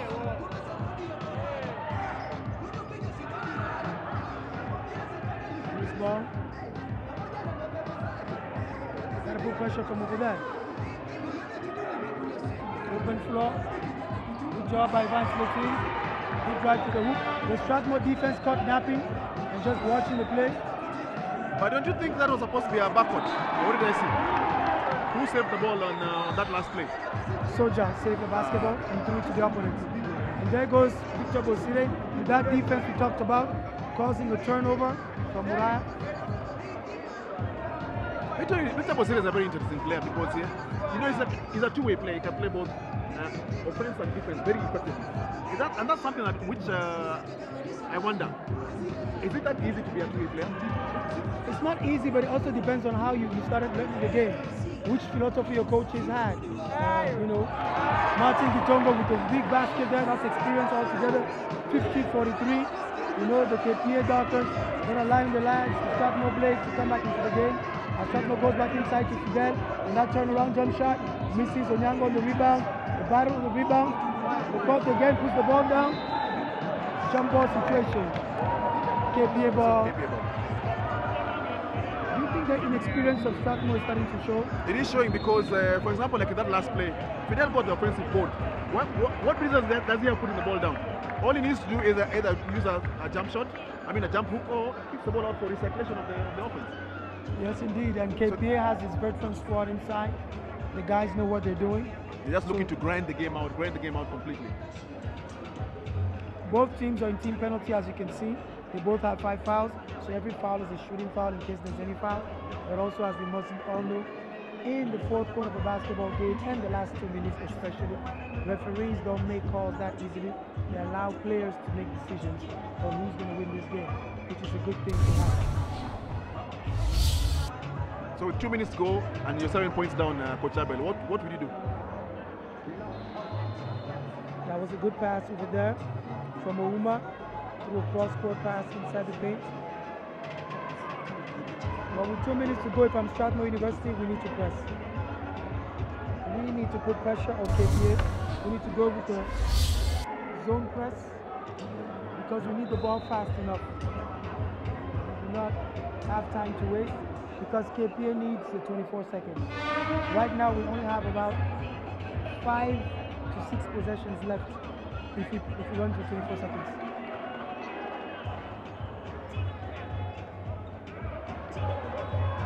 As you notice, Victor Bosire slowed down the game completely. I think KPA is going to go into their 4 corners, as you can note. They're going in the 4 corners. KPA's idea is to hold the ball and get an easy layup eventually. They're not trying to score the ball because, unfortunately, we have a 24-second shot clock. Oh! So they're trying to hold the ball. That's what they're running here, Bosire. They're not trying to score easily. Exactly. Foul, Victor Dendo. And there goes Cliff Alela in what he likes doing the most, intimidation. They're both Kisumu home ground boys, so that's just acting. That is funny. You have been fouled, the referee has called the foul. Why are you acting up? I don't get it. Players like to do that. It's good for the fans. It allows all the fans that came to watch them to feel that they're not scared. They're actually in the game. They're courageous people. They can push around. So that's what players do. We see that everywhere in the NBA. People act as if they're trash talking each other. They're not actually doing anything. They're always friends. All of them meet after that, have dinner together. Some of them practice together. So really, it's a show for the fans. The fans love it. The fans get excited about it, as you can hear. So it's fun. It's showmanship.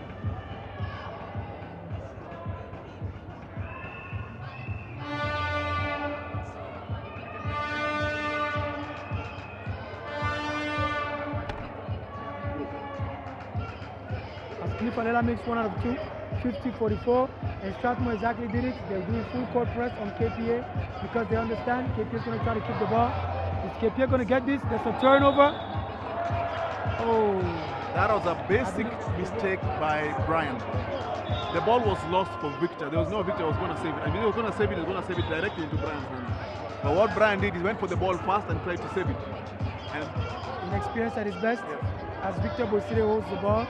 Mogox has to put pressure on him. He has to try and steal the ball.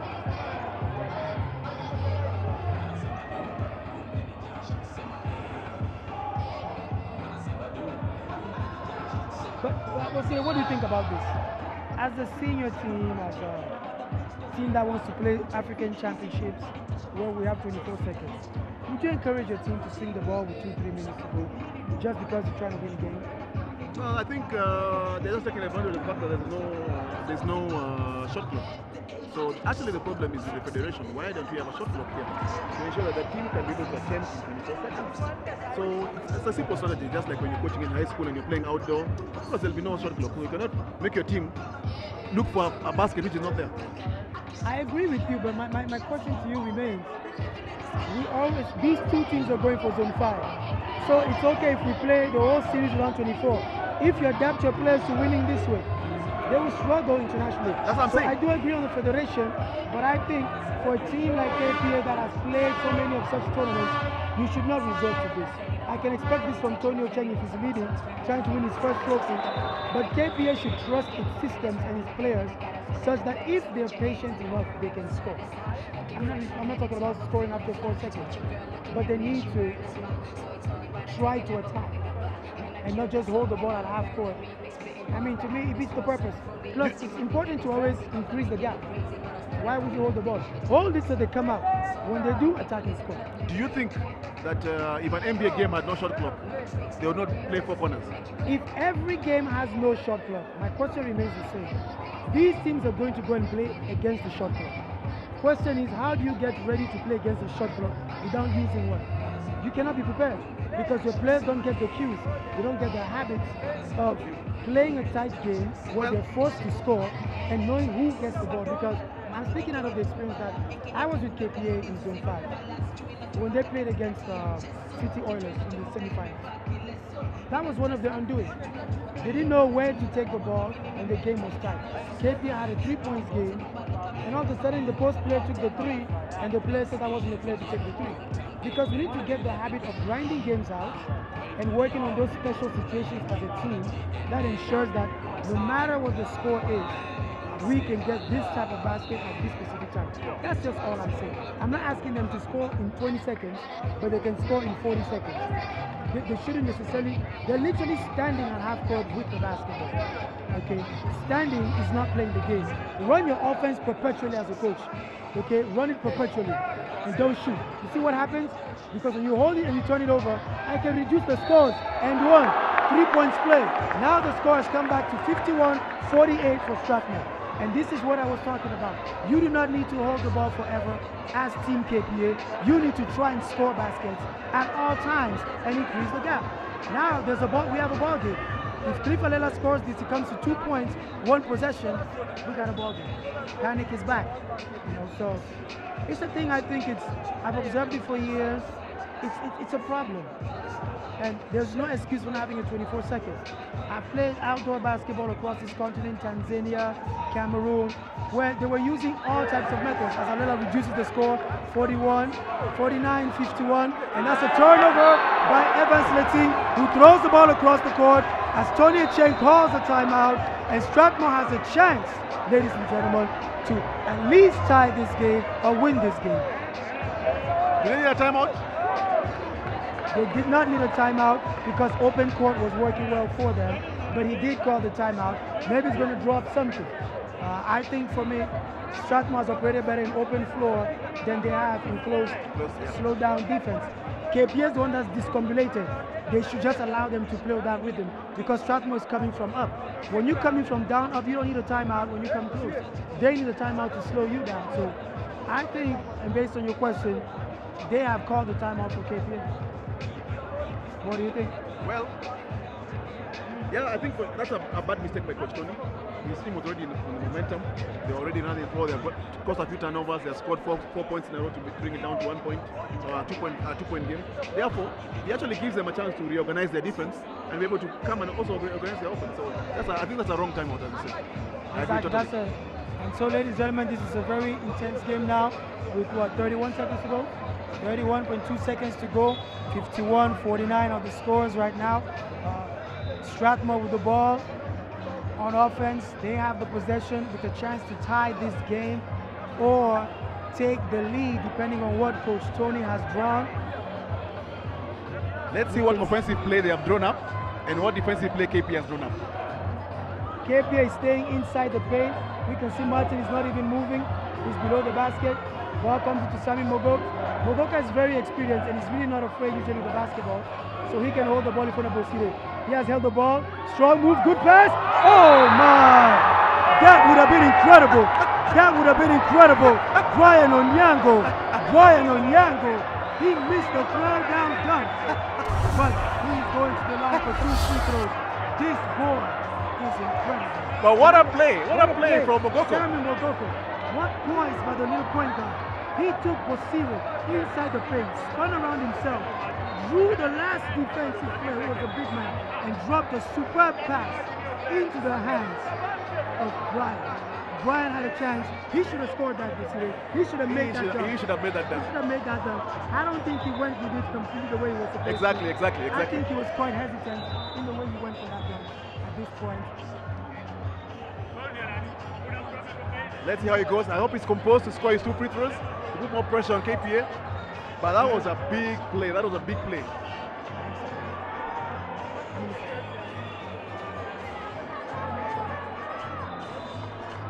Then where can you find it? Coach Kiki has made some substitutions. Brought back Dino Diambo. He's brought back Tobias Odumbe using his experience to move Evans to the team, who threw the turnover. That gave this opportunity to Strathmore. Brian has some of the biggest free throws of his whole season and of his young career right now. He has a chance to bring his team back as he misses the first free throw. Now, what would you advise the player in this situation? Score the second and foul, or miss the second and hope for a rebound? What would you advise as a coach? Now score the second and foul. I believe so to score the second and foul, come back into 1 point game. Put pressure on them. It's a 1 point game. They have to score their 2.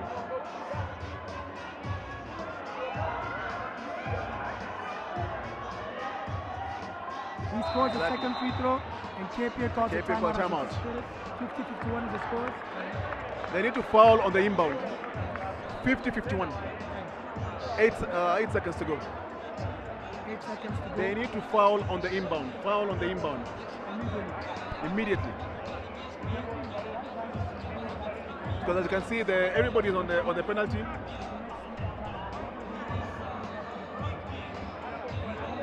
As both teams take the timeout, KPA are strategizing on how to ensure that they do not turn over the ball or lose a ball game.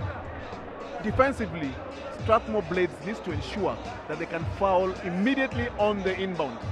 They have no opportunity to move the ball around because it's only 8 seconds to go. If you allow the team to inbound the ball comfortably and dribble the ball, you're going to run down the time.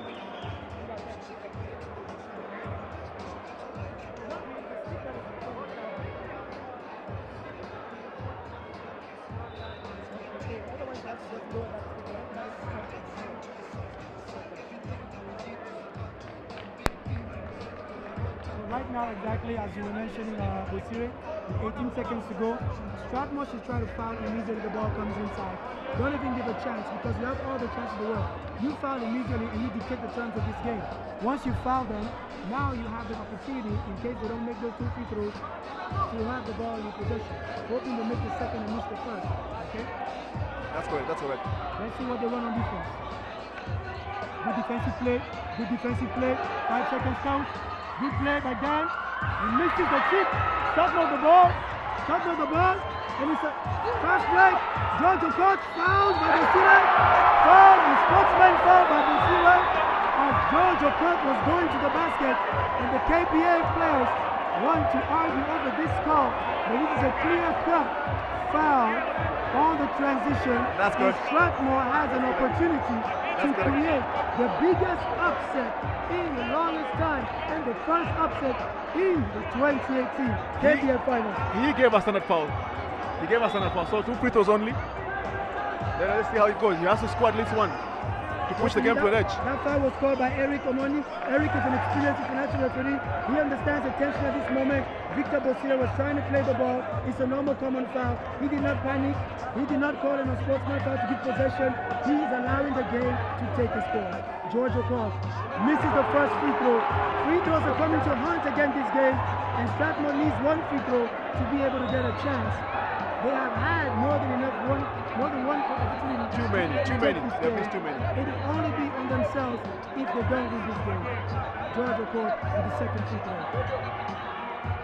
Misses the second free throw as Victor Obendo takes the rebound. And 4 seconds. There was a foul call. There was a foul call by Juma Kent before. There was a foul call before. The foul by Strathmore player. They fouled quickly. I think the clock has to be reset. I think the clock was ran, but the whistle had been blown before. Crazy times here. Crazy times here. Strathmore.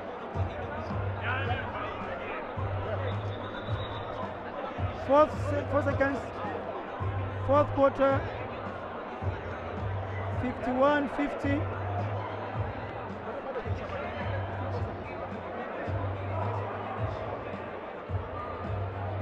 But I think the clock was supposed to be reset a little bit because this foul was called way before that shot. I think we've missed it. The table missed it. 2 free throws by Tobias with his rich experience. We expect him to sink these 2 free throws and kill this game. As he misses the first free throw, this is very delicate here for KPA as he misses first free throw. We leave Tony Ochen call a timeout if he makes the second one. He misses both free throws, shuttles the ball. Timeout. Timeout, Strathmore. We have no timeout. So it's only a long pass in 1.8 seconds. One dribble, shot by Ngoro as he misses. And KPA takes the first game 51-50 in a thrilling encounter. It lived up to all of his expectations. KPA took that first game, and the KPA players are watching the referee. That's what I told you. Have some class, leave the referees alone, you've won your game, be real champions, walk away, that's all you need. But I think the Strathmore boys showed that this series is going to be really long for KPA because they had 2 straight opportunities in the last 20 seconds to actually win this game. That's correct, and that's where that inexperience comes in because, for example, the dunk shot by Brian that he missed, that should have been a basket. That would have put pressure on KPA because if he scored his free throw, would have been 1 point ahead. And that forces KPA to have to come and score on this other side. Makes it easier for you to play defense. Secondly, I think they have missed almost 60-70% of their free throws, which is a disaster.